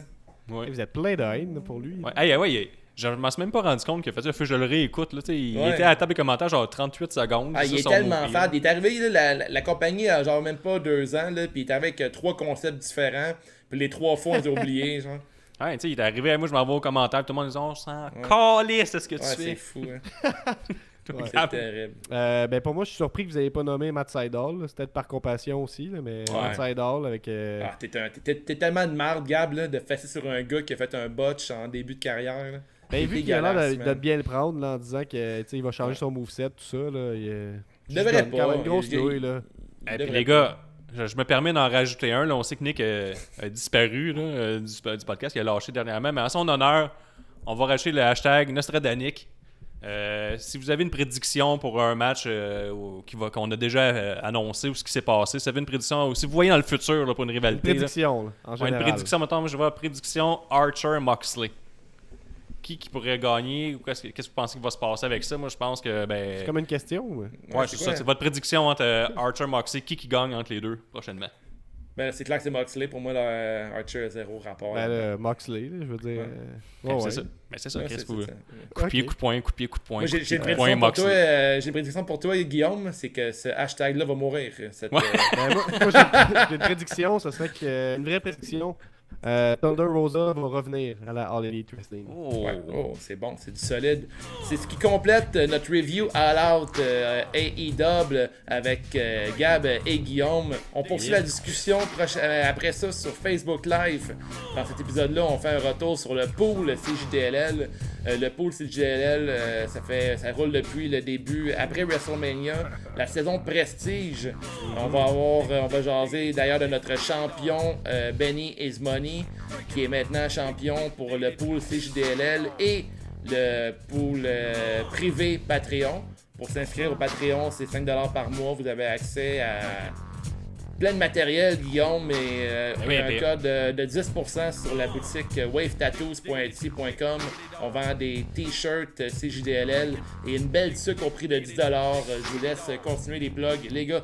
Ben Gab, je vais te laisser parler. Là. Cette fin de semaine, là, qu'on parlait justement de ce qui se passe sur le Patreon, Gab et moi, nous avons organisé et animé le premier Elite Rose Battle. En fait, Benny Ismoney est champion Elite et a décidé de mettre son titre en jeu dans un Rose Battle contre Louis de Louis Allo. Et j'ai eu crissement du fun à faire cet épisode-là et surtout le monter. Là. Allez voir ça avec les effets sonores puis tout. J'ai vraiment heureux. Gab, tu peux en parler un peu? Je te laisse ben, c'était vraiment hot. Là, Dave, il dit que tu as plein de contenu, plein de matériel qu'à toi sur Patreon. Oui, mais tu tombes, moi j'aime ça parler du Vortex CJDLL. Tu tombes dans le Vortex CJDLL, il y a du contenu à plus finir. Il y a des storylines à suivre à l'intérieur du pool. On a eu un Rose Battle, puis il y avait du matériel intéressant à dire. Je veux dire, Louis connaît des affaires sur Benny, Benny connaît des affaires sur Louis qu'il pouvait nommer. C'est quand même hot. Là. Il y a comme une communauté qui s'est créée. Elle existe sur la page, elle existe partout, mais c'est vraiment sur le Patreon que tu peux vraiment participer. Et quand je dis que tu peux participer, c'est pas juste une façon de t'attirer là-dedans, parce que quand on fait les épisodes de prédiction, maintenant, il y a des Patreons qui participent littéralement aux épisodes. On a fait un épisode avec Fab, le nicest player in the game. C'était bien plaisant, on fait ça bien tranquille, on passe la carte ensemble. Fait que c'est vraiment une façon simple pour toi de vraiment assumer ton amour pour la lutte, ton amour pour le podcast, puis en même temps nous encourager, puis nous aider à progresser vers le 50 Patreon, ce qui va nous donner le droit de faire tirer un bidet de marque Hello Toshi qu'on va pouvoir aller livrer chez l'heureux gagnant qui habite le même continent que nous. Ouais. Qu'est-ce qu'on a d'autre? Les salons privés sur Discord. Le Rabbit en a parlé, mais c'est assez convaincant, je vous dis. Il y a plein de contenu. Là. Je vais faire 100e épisode. Cette semaine, CJW, 100e épisode CJDLL que j'ai enregistré avec Guillaume, Gab et Nick. C'est en ligne à partir de samedi. Good! Fait que ça fait pas mal le résumé de tout ce qui se passe. C'est juste la lutte. Tu veux aussi avoir des chroniques Raw, SmackDown, etc. faites par Benny Ismoney. C'est sur le cjustdelalutte.com. N'oubliez pas aussi d'aller sur iTunes, donner 5 étoiles. On a une nouvelle étoile à chaque semaine. Puis, qu'est-ce que tu peux avoir? Ben, rajoute-nous dans tes favoris. Puis, on est disponible partout sur Spotify, iTunes, etc. Puis, on est sur les plateformes Twitter, Instagram et Facebook. On n'est pas sur TikTok. Puis, je me permets de rajouter aussi que le 18 septembre prochain, on a le Festipod auquel on va participer. Ouais, presque exact, c'est le 19 septembre prochain. Le 19 septembre, excusez-moi, le 19 septembre, fait qu'on va être live sur la plateforme, sur leur Facebook. On n'a pas encore l'heure, mais vous allez voir ça passer bientôt. On va faire un petit épisode là-dessus. C'est ça, bien hâte de ça. Ciao! Gros fun!